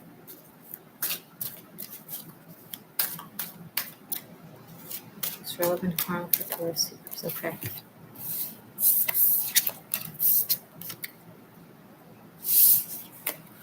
King of Swords, Four of Wands, Queen of Wands. Okay.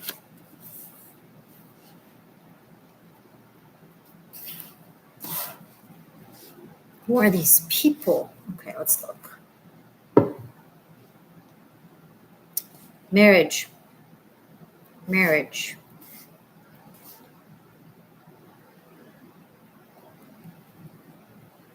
Your most relevant karma, Taurus, is your spouse existing or meant to, depending on your status, right?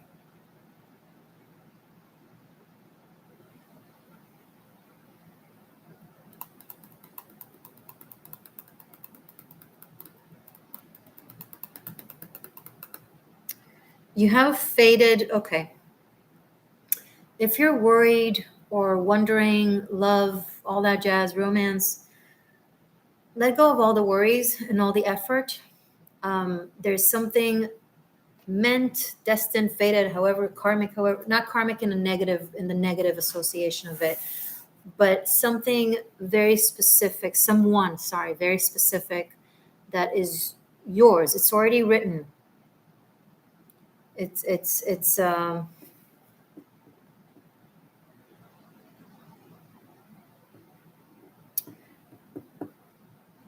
this person will surprise you in the way that you feel like they can give you advice. I'm tapping into some of you Taurus out there that you find yourself falling in love, right? You find yourself liking people, you find yourself really respecting people, but in your current state, not learning from them. And I don't mean like karmic difficult learning. I mean like being inspired, being in awe, like, and this is someone that you're finding or will find that their wisdom is somehow something that you're lacking, or something that somehow matches what you need. And I don't know if you have not met this person yet, I don't know if you're aware of that which in this case you seem to need or lacking or need to have as complementary to you. I don't know if it's something that you're cognizant about, but when you'll encounter them or interact with them and you'll realize it will be like, oh my God. Like you don't know what you're looking for until you find it. Does that make sense? Kind of energy? Okay, that's in the now, but where is it coming from? What is the source of this? What is the what's the cause to this effect?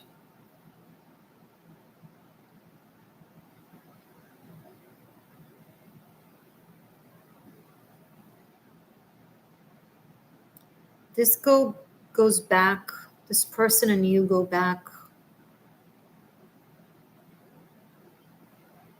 Sorry, I'm trying to like focus through a lot of noise in this. I can't explain. There's like so much noise around the two of you. I don't know what type of noise. I don't think it's necessarily like loud music noise. That's not the type of noise. Like energetic noise. What is that? It's like like when there's white sound on the television. We don't experience it anymore. But if you grew up in the 80s or in the 90s, you know.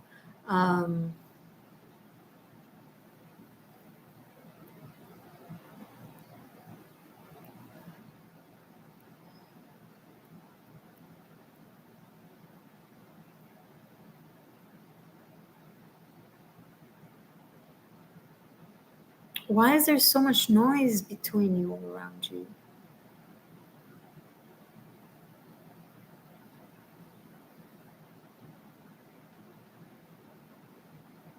Oh, I'm just getting the sentiment, but not the explanation. Hold on.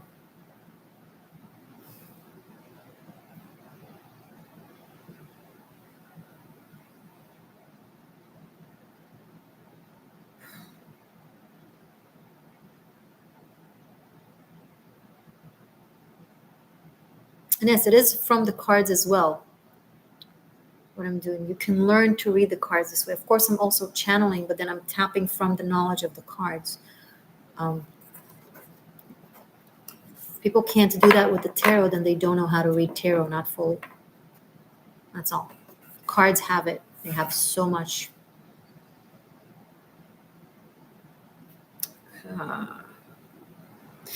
Okay, I started saying earlier, I'm just going to say what I can say now and let it keep processing, whatever. So you know this person, you go back a long time ago. This is not a recent lifetime that you had with you. This is not someone that you met in a recent past lifetime or something really close to modern day, current day self, soul journey. Like if there's chronological, I'm not entirely sure that lifetimes are even chronological. They could be parallel. But if we think chronologically, it's in the far past. If we think parallel, then it's like not an immediate parallel to you, like close to you, but like far, far away in the circle or something like that. Okay.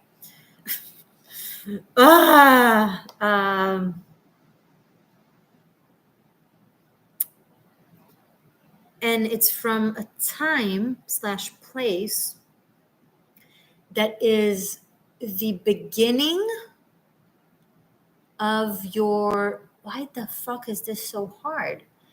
The beginning, because all this white freaking noise. You're supposed to get this message, but something is blocking this message. And it's not a good thing that is blocking it. Open the block. Clear it out.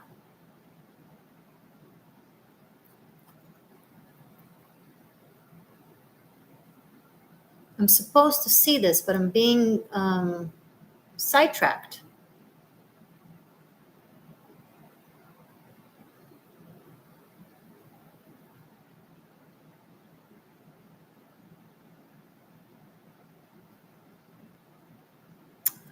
From the time, from the origin, from the beginning of where your, I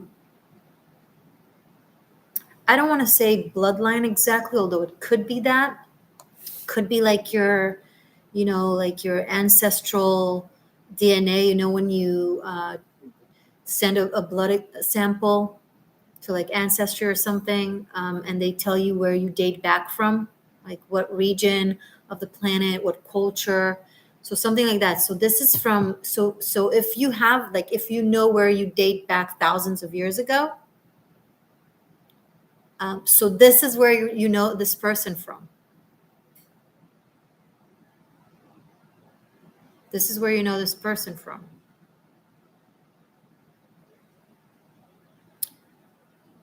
And the gap that has been between the two of you wasn't divine, wasn't for divine reasons. It was something, there was an interference.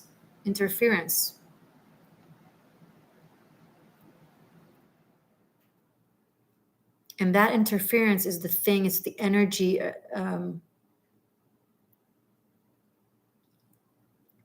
it's the residue of energy that is blocking me from seeing it. And it's not succeeding, I'm seeing it. I'm just working really hard.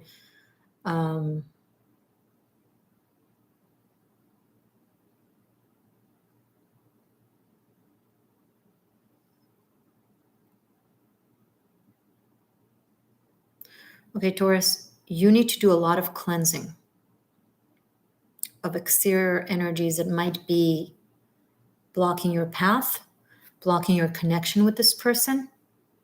This is not an aspect of divine timing and that you need to be patient for this person. No, this is a very old interference. It's so weird and so disturbing. And I feel this knot in my stomach, like this is not something good. And because you're so spiritual and so open-hearted and trusting of the universe or whatever, you're like, okay, maybe it's just not my time, or maybe it's not, will happen in divine order. You got to fight it. This is an energetic battle. You got to go through cleansing. You got to go through canceling a curse. Like, like canceling a hex. Uncrossed. You need to get uncrossed. When I say cross, I don't mean the Christian cross. Cross meaning like when someone crosses someone, it's like a very, very, very dark, difficult curse, like exceptional blocking. So you need to get uncrossed.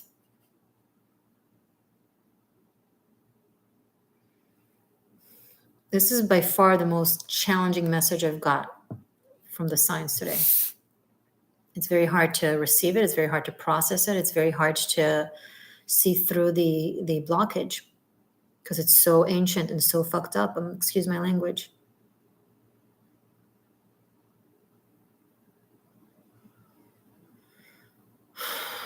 Okay, just by knowing this and hearing this, I'm already feeling relieved. So I feel like it's being relieved just by you knowing this and hearing this and becoming aware of this. And those of you that it speaks to, you'll know.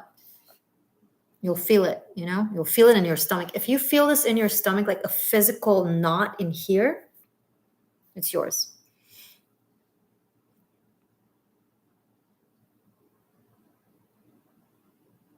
And I always really love this black cat, the Queen of Wands, always. But this time I'm freaked out by it. I get such bad vibes from this cat now.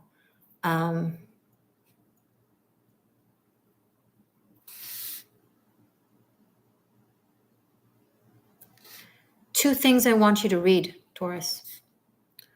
I want you to read the Emerald Tablets about Hermes Trismegistus. Just read it. Just read them. Read the words. And I want you to read a specific paragraph from Salem, 121, A Song to the Heavens. Read it every night before you go to sleep. Read it every morning when you wake up in the morning.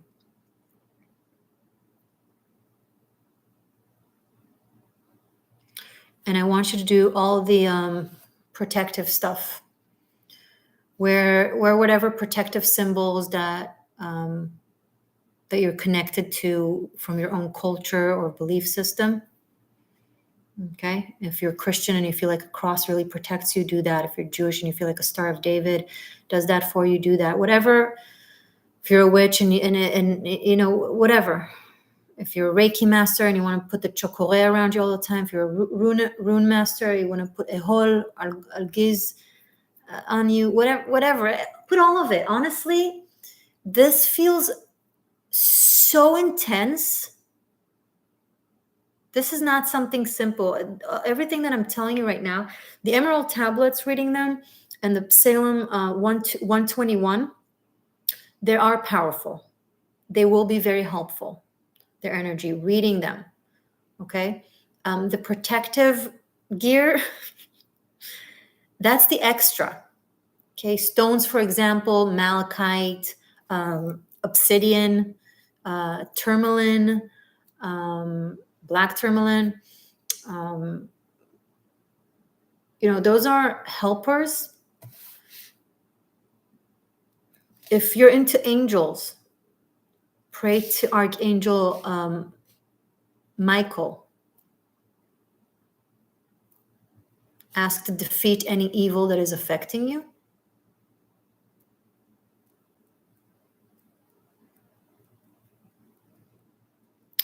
You can, I'm just throwing things you can do. You can hang a bundle of basil, of rosemary, a bundle cinnamon above your front door and above the door of your bedroom.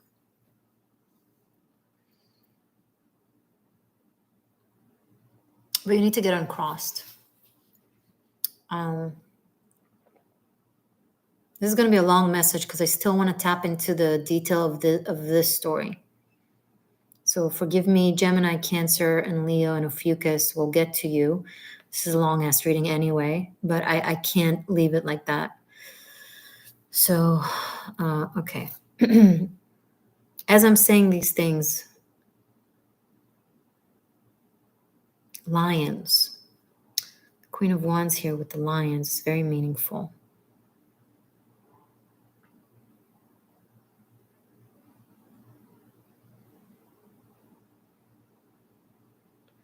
Maybe you want to put a painting or a picture of a lion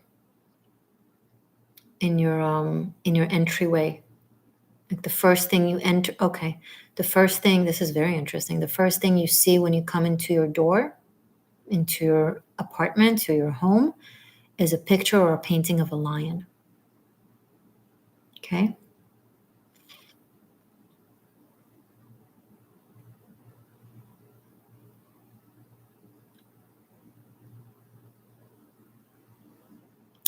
Something a bit more intense than these. Okay, these are very helpers, yes, but something that Taurus can do that can really help this.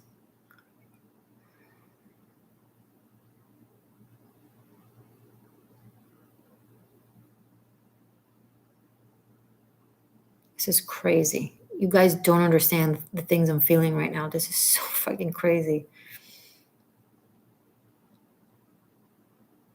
Shul.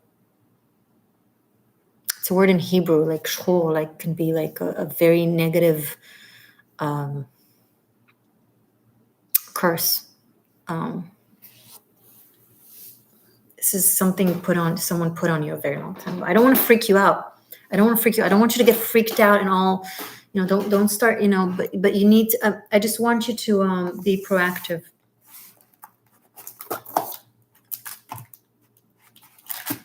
As she took another coconut macaroon. You gotta keep the humor in these stuff. Oh my gosh.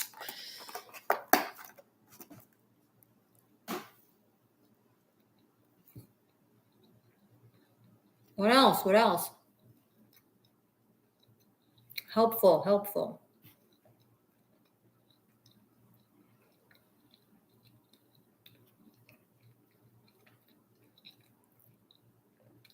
The level of energetic fuckery, it's like not even funny.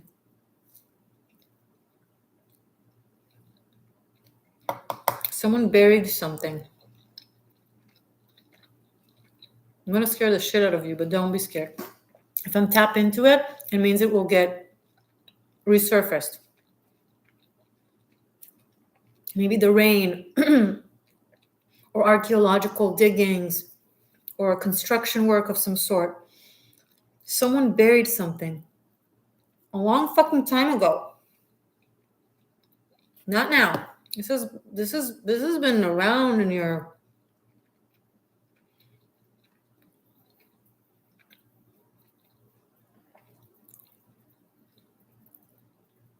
it's gonna get dug out, resurfaced. Nothing to do with you. Not by you. You won't even know. Somewhere, wherever that is, it's gonna. If it's in I don't know if it's in whatever it is in, it will break or something. It will be let loose, let out, and then it will disperse. The energy of it will disperse. Maybe an animal will dig it out. If I ate all my kitten cookies, no.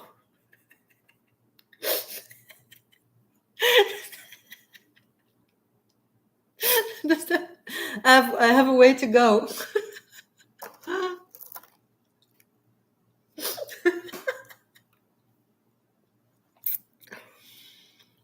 Something will dig this shit up, will unloose. You will feel it one day. You won't know that it's that. You will feel a sense of sudden relief. You'll feel lighter. You'll think it's because you had a good sip of OJ or this nice breeze or whatever, but it will be a sign that it happened. And then do all the things I said to do. So this person this is actively separating these two souls.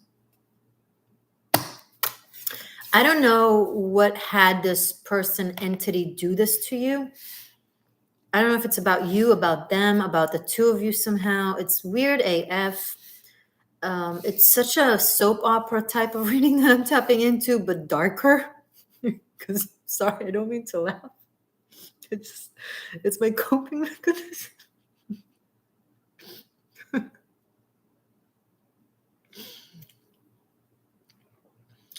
Taurus, you guys are so pure. You don't deserve this shit. This is some effed up shit. But listen, here's the good news. Are you ready? Throughout this time, I don't know how long, serious for a second, a lot of blessings that were supposed to come your way were blocked because of this. A lot. Like I'm talking lifetimes of stuff, good stuff that just fell through, didn't get to you somehow for whatever reason.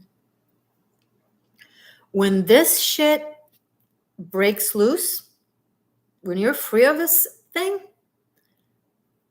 guess what will have to find its way back to you according to the laws of nature? So you'll get like reward, things that were yours, that are yours, but just you were deprived of. It will all come really, really, really, and it's gonna feel like you're gonna be like, what? And I pray that it happens to you sooner than later. You so deserve this.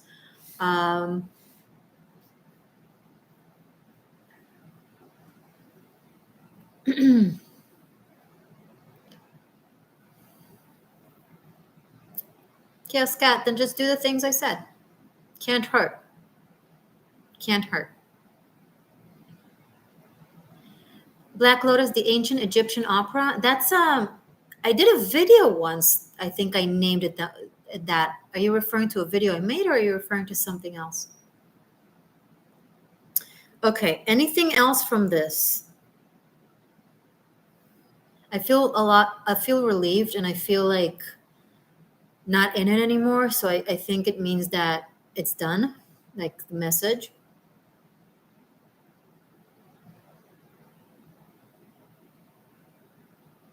You fought with this person. You fought with this person. You fought with this person. I don't know how or who or when or why, but you fought with this person side by side.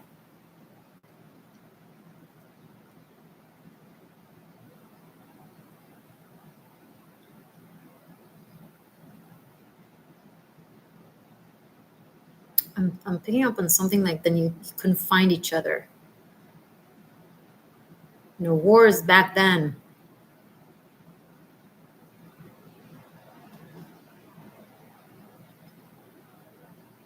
One of you was lost or not found, was presumed dead, but not. It was years of separation. Wow. For either the one of you or those of you that this applies to is probably one of you, but for whoever this applies to, then the person that survived or lived or whatever and thought that the other one has died has gone to marry. They went and married because they thought the other person is gone, or the other way around. And then when the person resurfaced, came back like alive, it was like, it wasn't at a time where divorce was a thing. It was like,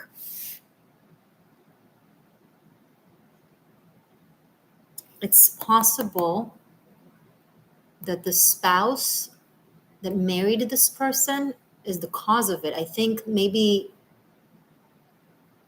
they prayed that something will happen to you on that field, or they prayed that you'll die, or that something, so they could be with them. That's why I felt something dark AF, because it's dark. It's a dark thing to ask for.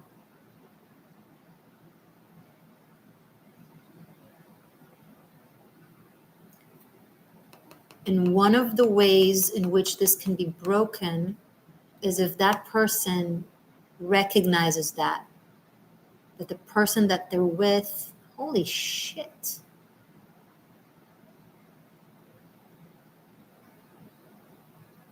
is not the real one.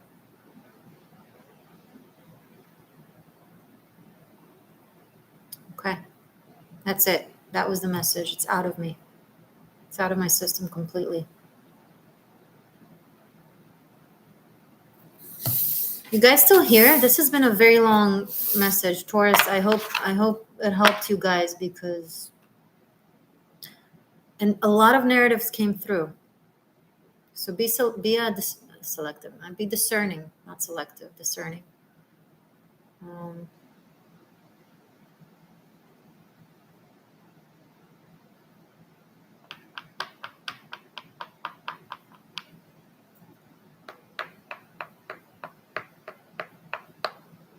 You might meet someone who's like that, they might be either divorced or in the process of separation, something like that. Right? They relived their relationship with that person in this life.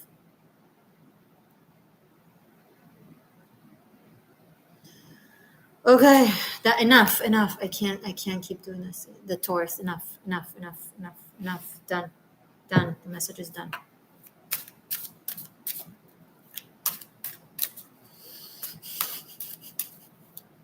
How are you guys doing? Is everyone still awake? I didn't think it will be this long. I honestly didn't think it will be this long, but it's okay. I feel like we're doing good work.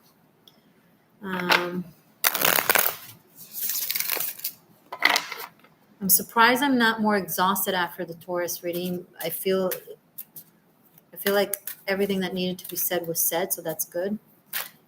Okay.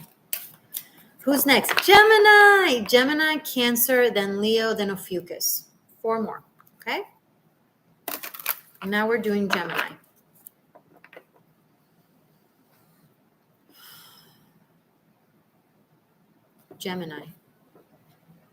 Relevant karma for Gemini seekers who are guided to this video.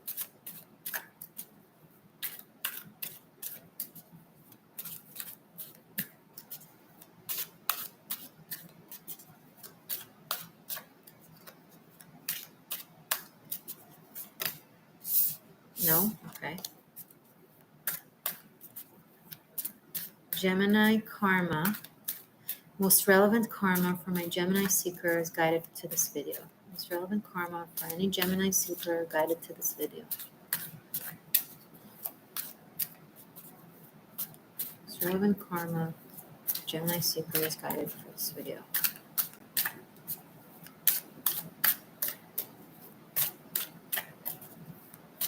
Holly, you know what? You're right. I did run out of water.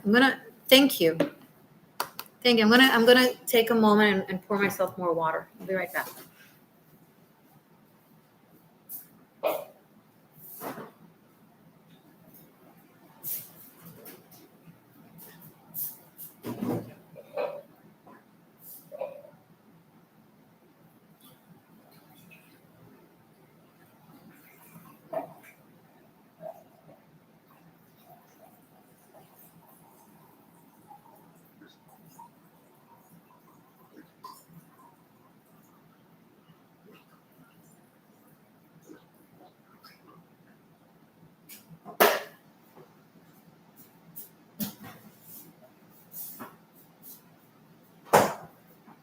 And actually, I'm going to use the restroom for a second as well.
sorry, I'm here.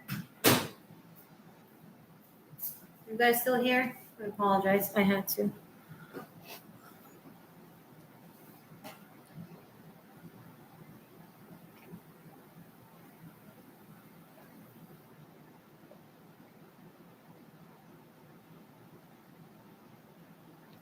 Thank you for being patient with me.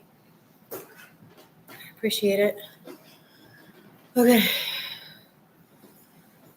I know it looks like I'm just sitting for 2 hours, but okay.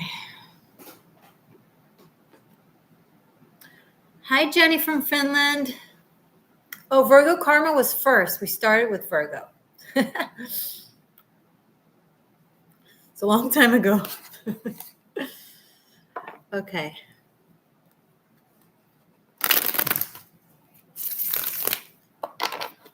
All right, back to Gemini.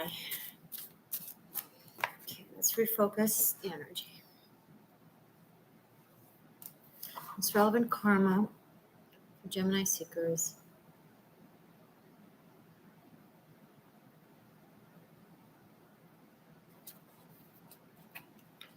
It's relevant karma for Geminis. It's relevant karma for Geminis. Most relevant karma for Gemini seekers. Most relevant karma for Gemini seekers, please. We're guided to this video.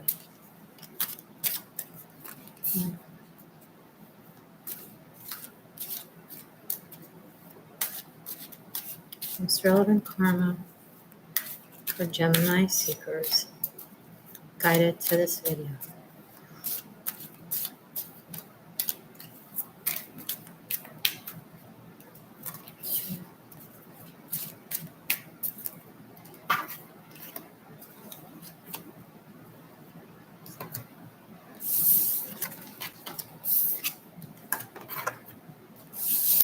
Knight of Cups, Four of Swords, Six of Wands.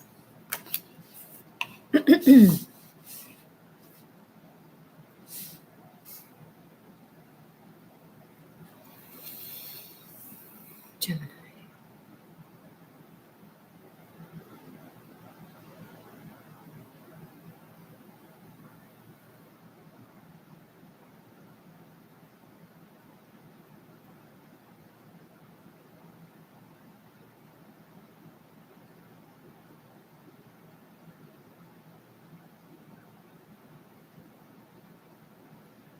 Gemini, I hope to gods that you didn't lose anyone recently.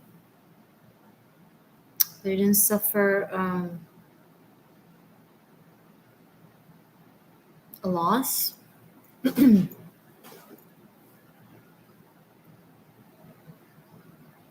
If you have, I'm sorry. And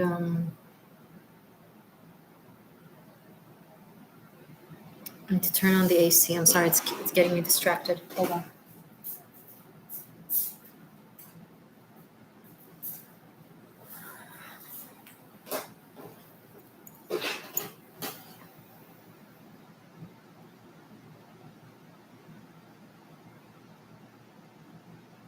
It's too much, Spirit.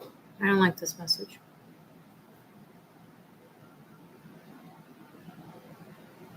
I am not foreseeing any loss. This is not about foreseeing any loss. Do not freak out. Do not freak out, guys. I would not lie to you. This is something that I'm tapped into, so I'm still not sure if it's something that you have recently experienced or something that you've experienced a long time ago that is now affecting you. So take a deep breath. Everything's okay, right? When I'm in it, I get dramatic, but I don't want you to misunderstand me, okay?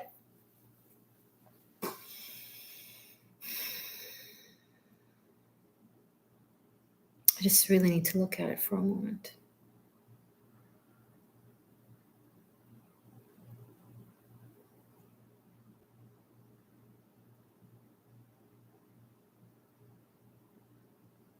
This is so crazy. So this is the story that I'm picking up on. I need more details.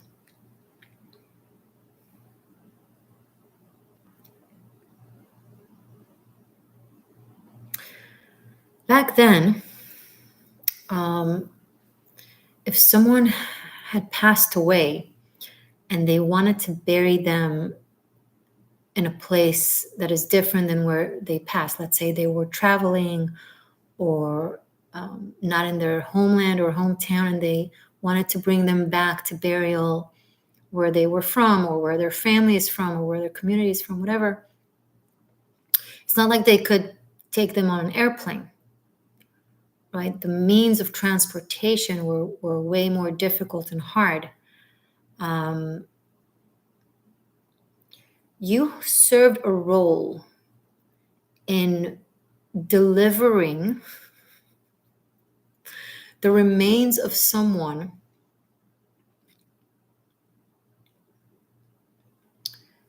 to where they needed to be buried, right? And the thing is, it wasn't just a technical role that you got paid for. You had a relationship with that person. You were close to that person and you had to carry them or move them somehow through, it took time. It was like a journey. What today for us could be 2 hours drive, to then it could have been, I don't know. So the process, that journey of you carrying their remains of a loved one, someone you yourself cared about, to another I'm getting emotional, to another geographical location, in ways of paying them respect and making sure that they get paid their respect. It's brutal. It got registered in your psyche back then. Okay. I'm not at all saying that this has happened to you in this lifetime. I don't think so. I don't think it's present. I think this event that I'm describing, it's old, right? It's from a different lifetime.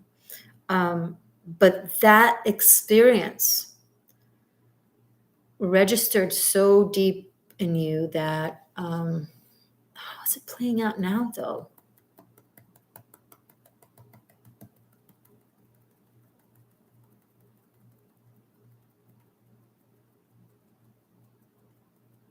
How is it playing out now for Gemini?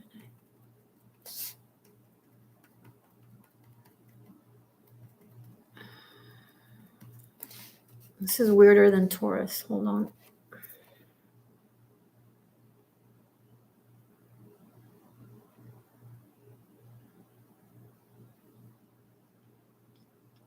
Show me with clarity, please. Less emotional distraught and more clarity, please.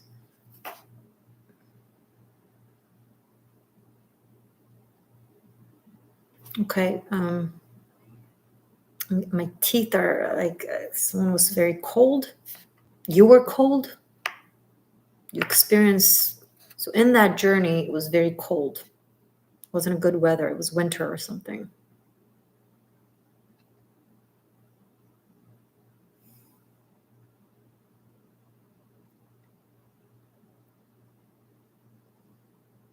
I'll get there, guys. Just stay tuned. Just be patient. I can't deal with this and trying to deal with your impatience at the same time. It's not.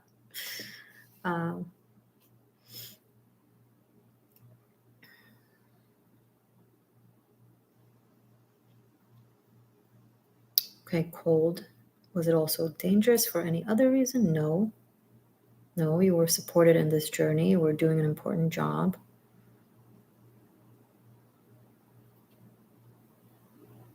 Okay, thank you. If you're experiencing something in which you feel like, I feel pale, in which you feel like it's your responsibility and place or job to do something very difficult that is necessary, it's not. This is when someone else needs to do this dirty work, not you. So even if the surface level says, like, societal expectation, position in life, whatever, for whatever reason, You feel like it's your job, your position, your obligation, your duty, all that, to do something that someone needs to do. Someone's got to get it done. Someone needs to do it. And it could be like not very easy, right? Like could be very difficult or challenging for whatever reason. This is when you are resting and they work. They do the hard work. They fix what was broken. They deliver the hard message. They take care of the dirty work, not you.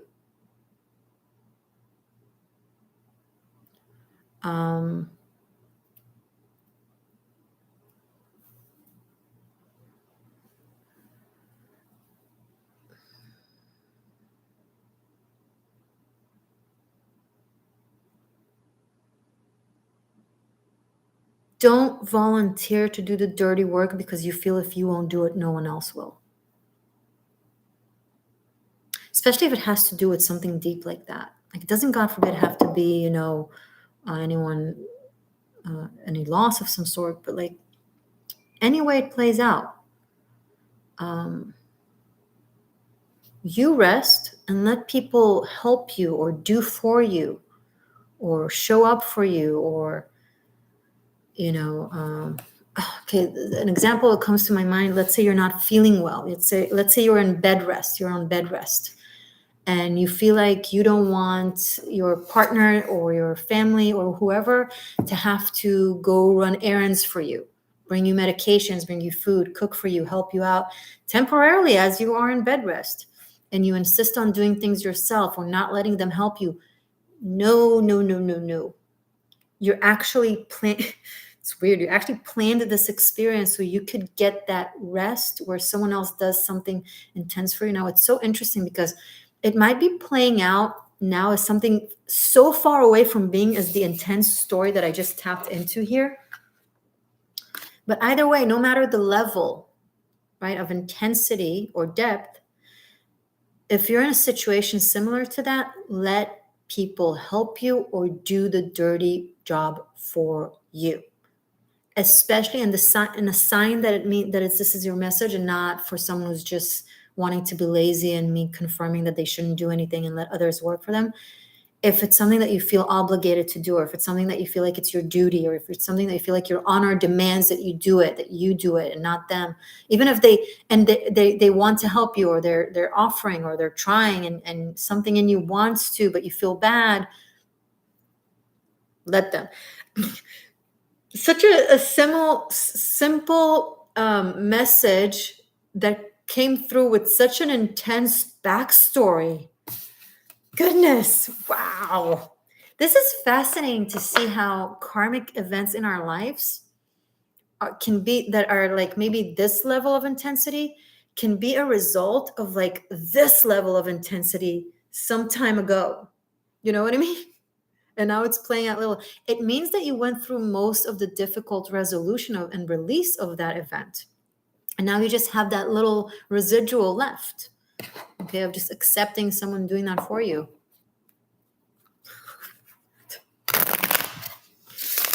All right. Cancer.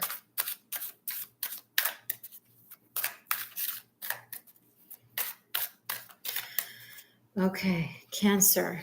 Relevant karma for Cancer seekers. Most relevant karma for Cancer seekers finding their way to this video. It's relevant karma for Cancer seekers. 1, Cancer seekers. Relevant karma for Cancerian seekers. 2, relevant karma for Cancerian.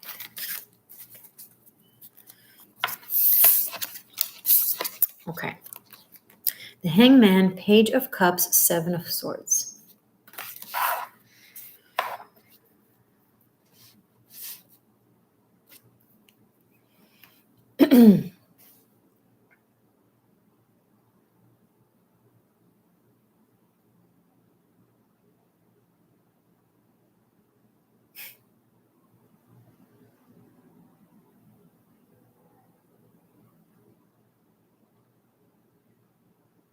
Relevant karma from this to my Cancerian seekers. To Cancerian seekers who are guided to this video. Relevant karma, most relevant current karma.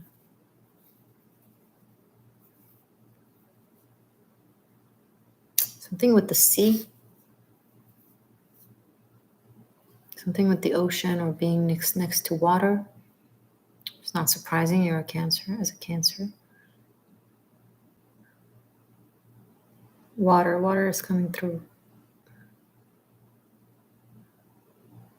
Maybe you were a fisherman, or you lived a woman, or you lived at in a village close to the water.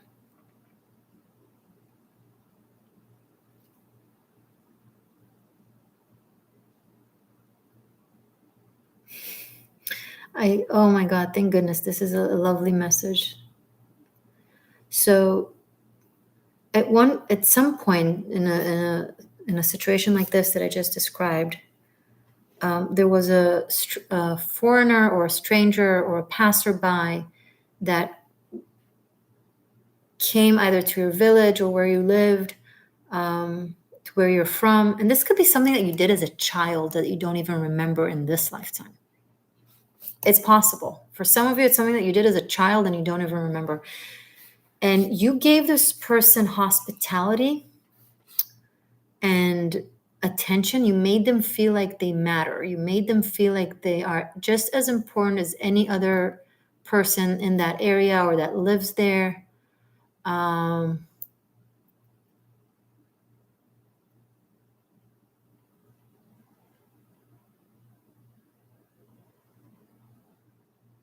You treated them like they're equal, like to you, to the child that you were, or the lifetime that you lived. You were very you treated people with incredible spiritual generosity. You've always treated everyone as equal, no matter how high their status were or low their status were. You always spoke to them with such respect. You made people feel so special. And you made this person feel like they matter, like they're and I think they were like a bandit. They were either rugged or like a thief or like someone really that normally you should suspect or anything like that, but it worked out well. Thankfully, this is someone that was actually influenced in a very positive manner by the way you've treated them, because you didn't treat them as a thief, or you didn't treat them like they're dirty, or you didn't treat them like they are needy, or you didn't treat them like they're lost. The way you looked at them, the way you spoke to them, the way you listened and answered their questions. It's the kind of thing, it's the reason why whenever I walk past a homeless person and they say something to me, even if it's crazy, even if they shout something, or even if it's like whatever it is, or if they ask for coins and I don't have whatever, I will always answer. If they'll say hello, I say hello. If they say may I, and I say I'm sorry, I don't have cash on me. Like I'll look at them and I'll respond to them, even if I don't have anything to give them, if I don't want to give anything, whatever. It doesn't matter. I always look at them like in the eye and answer them, even if it's like very quick and simple. So sorry, I don't know.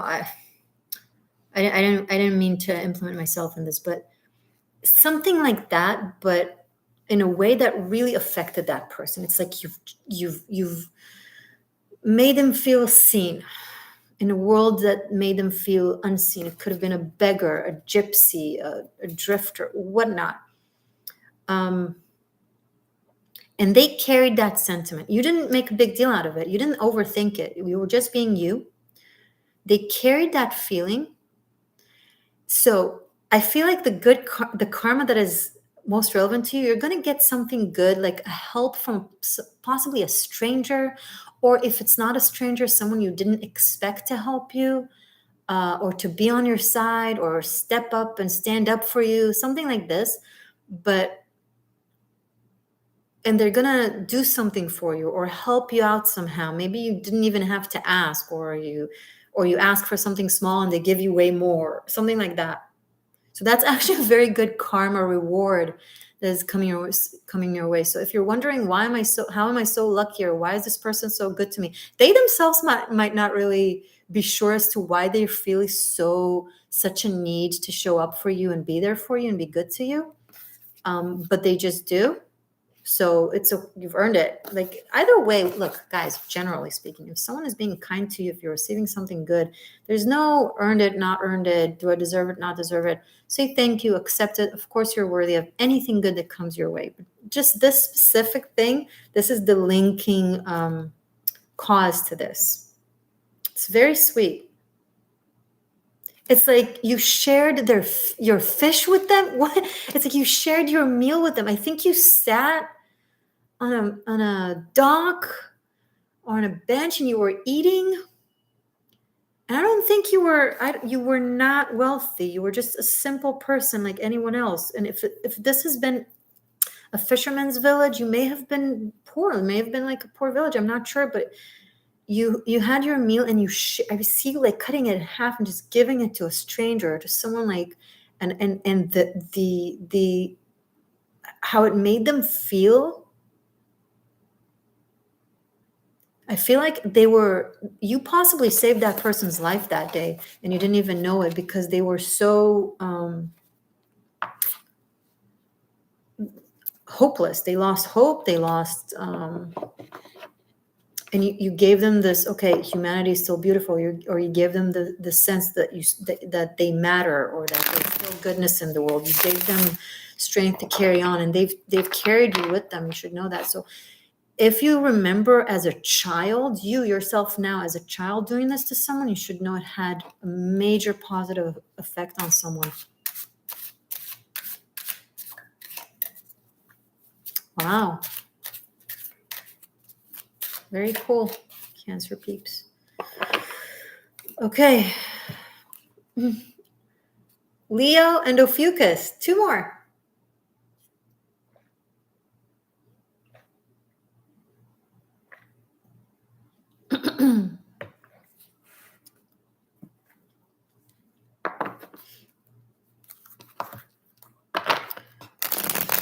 And guys, in general, if you got a message where you allegedly weren't the good guy in the story, just really don't make it about that.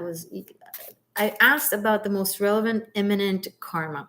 Your lifespan is full of so much of that. There could have been so many amazing things that you've done, right? It's just when you're tuning in, what the most relevant, important thing for you to know at that moment. So it doesn't mean that you didn't do great stuff. Not at all. Or if you did something great here, doesn't mean you didn't do some nasty stuff. Just saying, not to bring anyone down. I'm just saying, everybody just understand the big picture of this, right? Okay. Hi, Australia. Hi, Cancer from Australia. Tanin. Okay, Leo. Whew.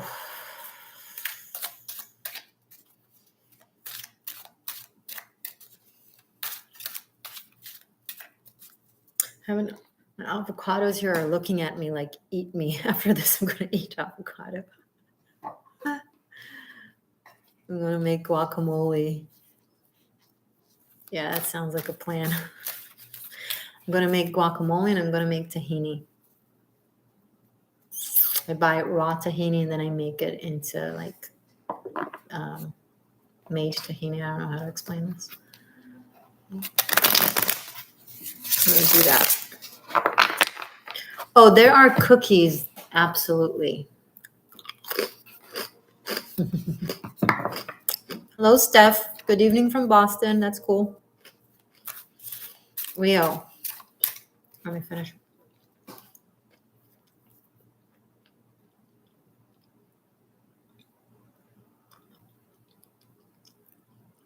Most relevant karma for Leo seekers who find their way here.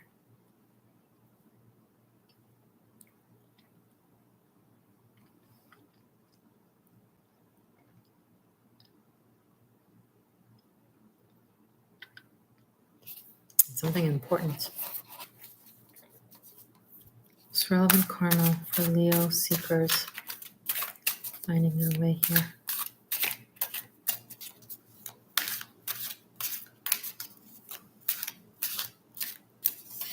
One,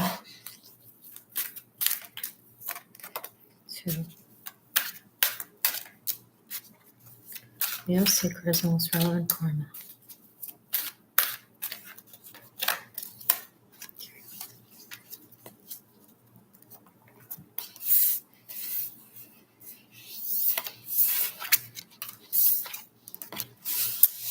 Ooh la la. Two of Pentacles, Temperance, and the World.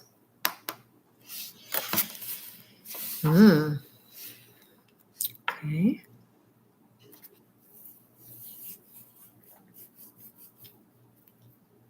Starseed vibe.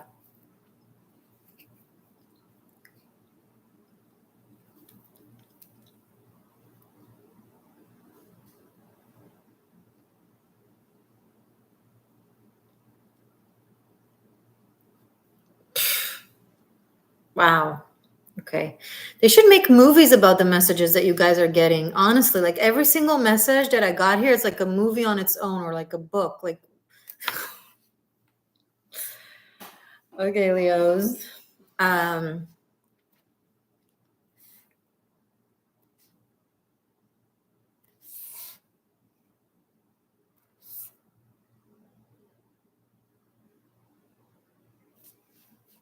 on.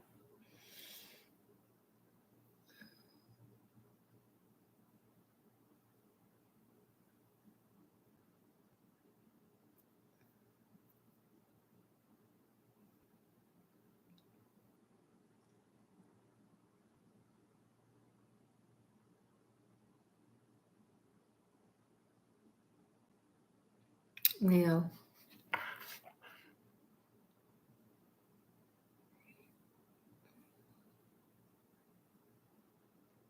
I have the one word for it, but the story is still writing itself in my head.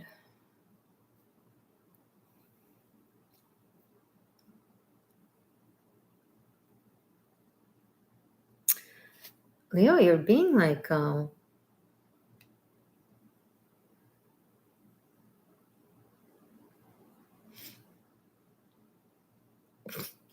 it's like you're being, I don't want to freak you out. It's not a bad thing at all, quite the opposite, but it's still like kind of freaky. You're like, what?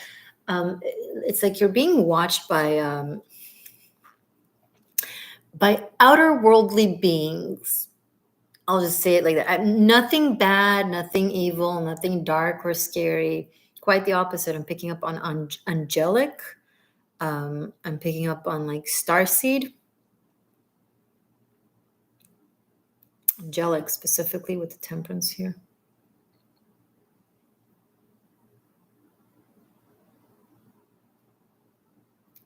One foot in, one foot out.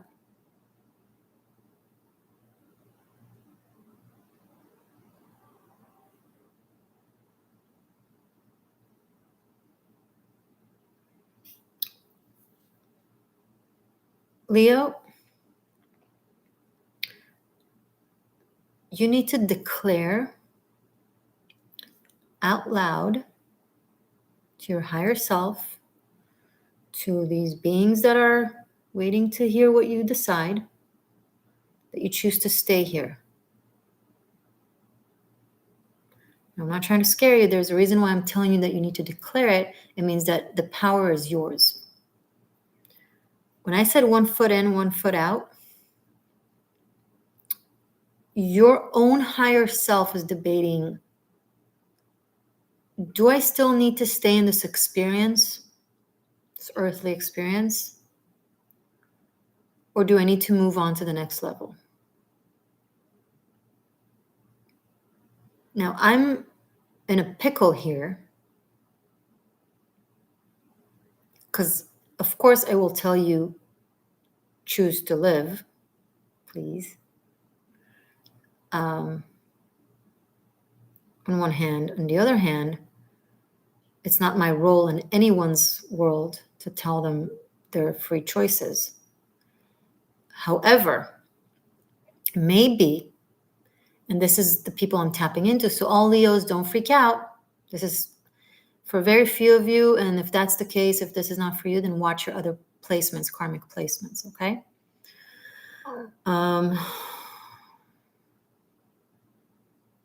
Thank you, Lucy Rose. I appreciate that.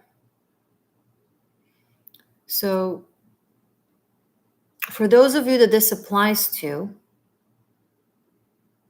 there's something about you that it's not suicidal. So if you're suicidal, stay. This is not for you. Stay. You still need to live this experience. We love you. Stay. This is not about that. I'm talking about a different group of Leos, not suicidal at all, just for some reason that they know that that you're like one foot in, one foot out. Literally, you just need to, so if that's the case, and you're choosing to stick around, declare it. Because I think some of you don't know that it's your choice. And if you know it's your choice, then you'll be like, of course I want to stick around. So I'm telling you, it's your choice. Say that you want to stick. You need to say it out loud.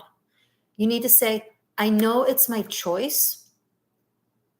I know I might be in a, like, say, you need to say that. This is not my story. It's your story. For those of you this applies to. So you need to say that you know it's your choice, that you've become aware that the fact that it's your choice, that you can choose between staying in this earthly realm or not. But the fact that you know now that it's your choice, you're like, oh yeah, I want to stay. Say it. I want to stay. I have more to explore here. I have more to experience here. Not ready to leave. So when you say it, when you decide it, when you know that that's what you want, you know you want that. When I say this now, you're like, yeah, of course I want to stick around. What? So duh. But you weren't aware that your higher self was juggling the decision. But now that you know, you're like, hey, higher self's enough the juggling. We're staying.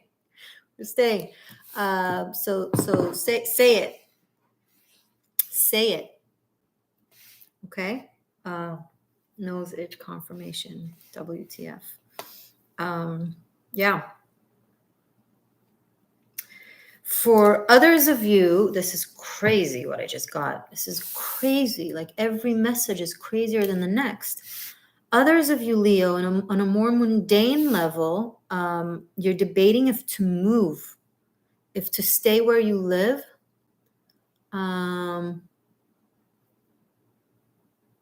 If to stay where you live or if to move. No, you, what? Sorry.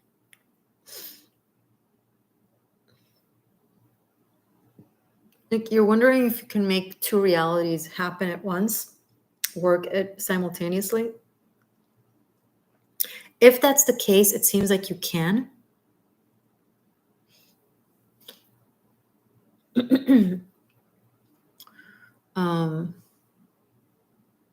Guys, the Leo message about 1 foot in, 1 foot out, the Leos that this apply to will know. Don't freak out.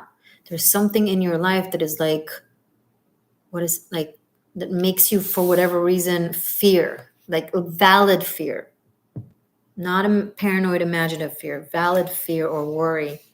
Am I staying or am I going kind of thing? I don't know what your circumstances are. I don't know. But first of all, of course, do the tangible things if that's the case to stick around, but also declare. Okay.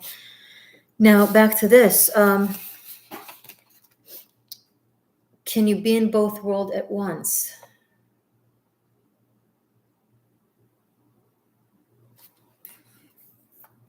Just want to make sure I have enough battery. Yeah.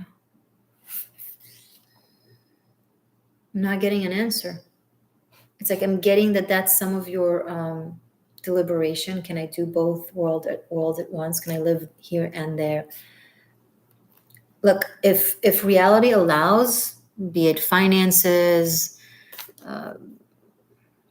whatever applies, then try. I feel like,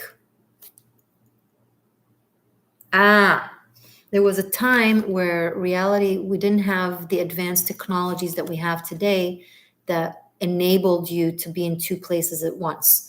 But now we have airplanes, we have trains, we have cars, we have phones and videos, so you can communicate with other places. So it is possible to be in both. It is possible to be here for a while and then there for a while and go back and forth.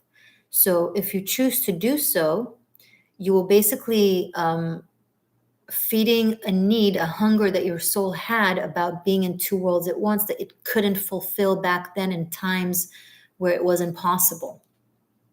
That's it. Okay. Thank you, Leos.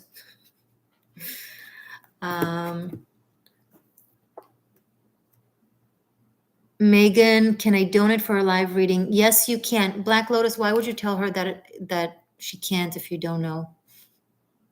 I should be answering that. I mean, yes, you can. So if you, sorry, what was I saying? Megan, no. You do it now because I'm almost over with the sign. So you do it now, and then I'll do Ophiuchus, and then I'll do your question. So it's 44 for tarot, for asking a question to the tarot, and I'll pull 3 cards. And it's very important that in the PayPal or Venmo note, you write the question, please. And if you want to also add a message, no, Megan.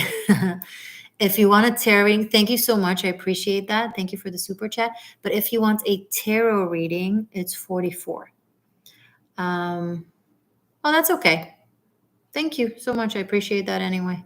For future reference, though, if you'll ever want in the future, it's 44 for tarot and 55 for tarot plus psychic numerology for your date of birth. Like you can do both for 55. Okay. But I really appreciate the $4.99 now. Thank you, Megan.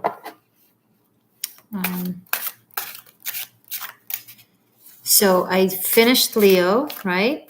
And we have Ophiuchus. Wow. And we're 2 hours, 50 minutes.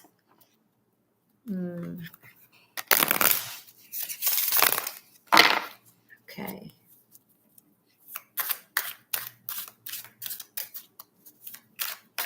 That's okay. We did well, right? Okay. It is a long video. I know. I'm sorry.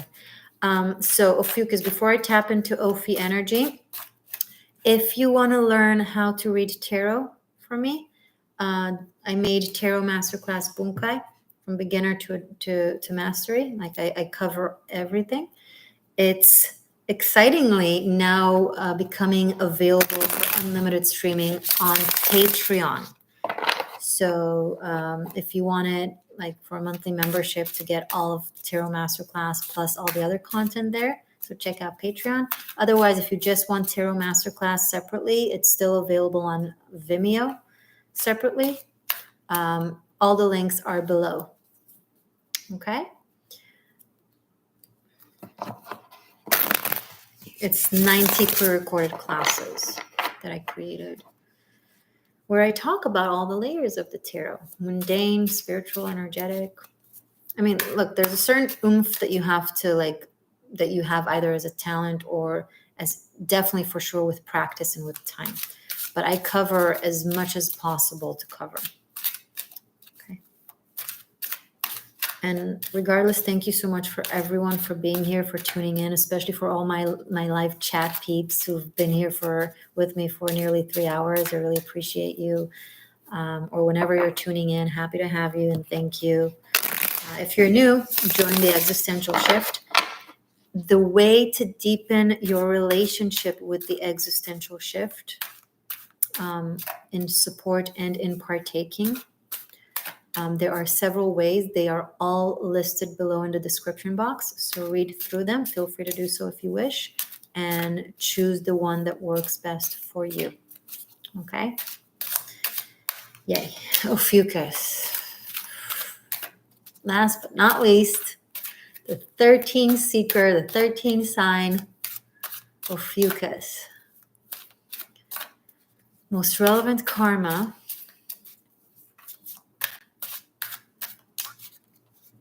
Most relevant karma for Ophiuchus seekers who find their way to this video.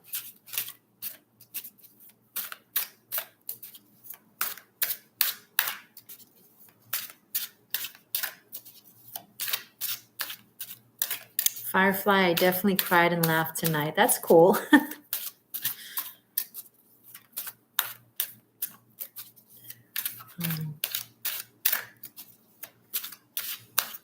Most relevant karma for Ophiuchus seekers, please. 1. 2. Most relevant karma. Oh, 3. Okay. 9 of Swords, 2 of Cups, 8 of Wands. What interesting energies. Okay. Let's look.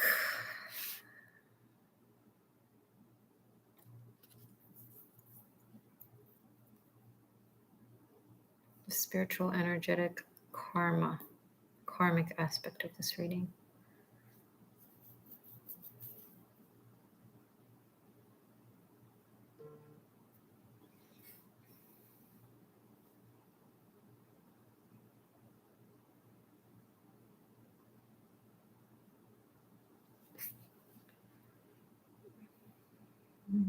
Most relevant karma for Ophiuchus.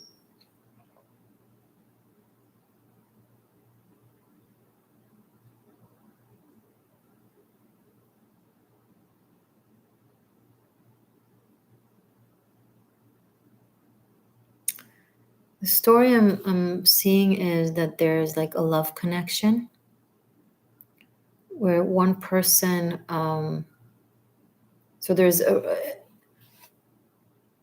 undisputable bond, promise, commitment, connection.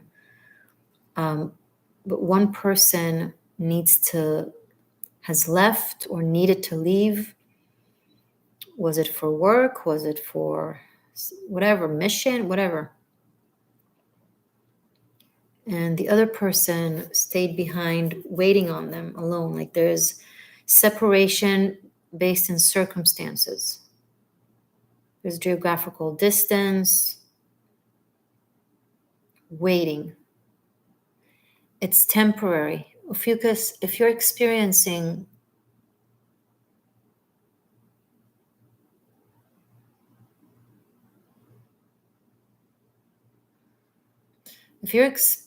being separated from someone, that both of you don't want to be separated from one another. It's mutual, but you are separated because of circumstances.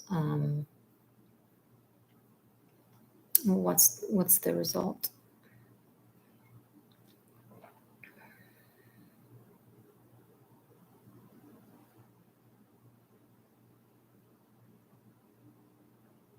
Okay. The story that happened, that it's now repeating itself for correction, is that when it happened before between the two of you, the separation happened because of someone else who took that person away. What do I mean by that? I don't mean like third party situation stuff. I mean like a boss sending your person away on a mission or on a job. So like they're reinstating them. Or if this is a military person, also the general or their officer sent them off somewhere and they could only come back when they give the order that they're free to come back. Something like that. Back then you had one of you, the one that stayed behind and the one that left, had no say in it. You couldn't write, like it was just that person with that power position that they didn't do it in ways of like, oh, I'm going to separate Ophiuchus and their person. It wasn't like that. It was circumstances. It was something important. It was something that like they didn't have your romantic life on their mind. They just needed something to happen. to be done. Now, if this is your story, if this is a similar situation that you're going through now or soon will go through, then you should know that there's a way to change it. This time, you do have a say, or this time they have a say. They can say, no, I don't want to be transferred. Or you can say, you know what, I choose to move with you or come with you. Or you can somehow decide that that person, instead of sending you or them, they send someone else. Or I don't know, like you have a say this time. So speak up. Be like, no, I'm not, I don't want to experience this again. Maybe your person will be like, what are you talking about again? No, we experienced this in a past lifetime. Morgane said, who's Morgane? What? Like, so you don't have to communicate that. Like, no, we need to say something. It can't happen again. We can change it. We can change the course. We can change the trajectory. Okay, so that's what's coming through. It's not an aspect of punishment or reward or cause and effect, just a redo and an opportunity to speak up and decide the course of your connection, of your relationship, because it's very strong. It's in the middle. It feels really good. Yeah, that's cool. Lighthearted and positive to finish up with. Oh, goodness, we did it. And I'm going to wrap it up in less than 3 minutes. Chaos Cat, tonight's live was such a ride. It was great. And the readings also interesting. Thank you, Morgane. You're welcome. Thank you, guys. Lucy Rose, blessings to all. And thank you, Existential Shift. Thank you to you. Thank you to everyone. I love you. Stay magic. Stay true. Mwah. I'll see you soon. Bye for now.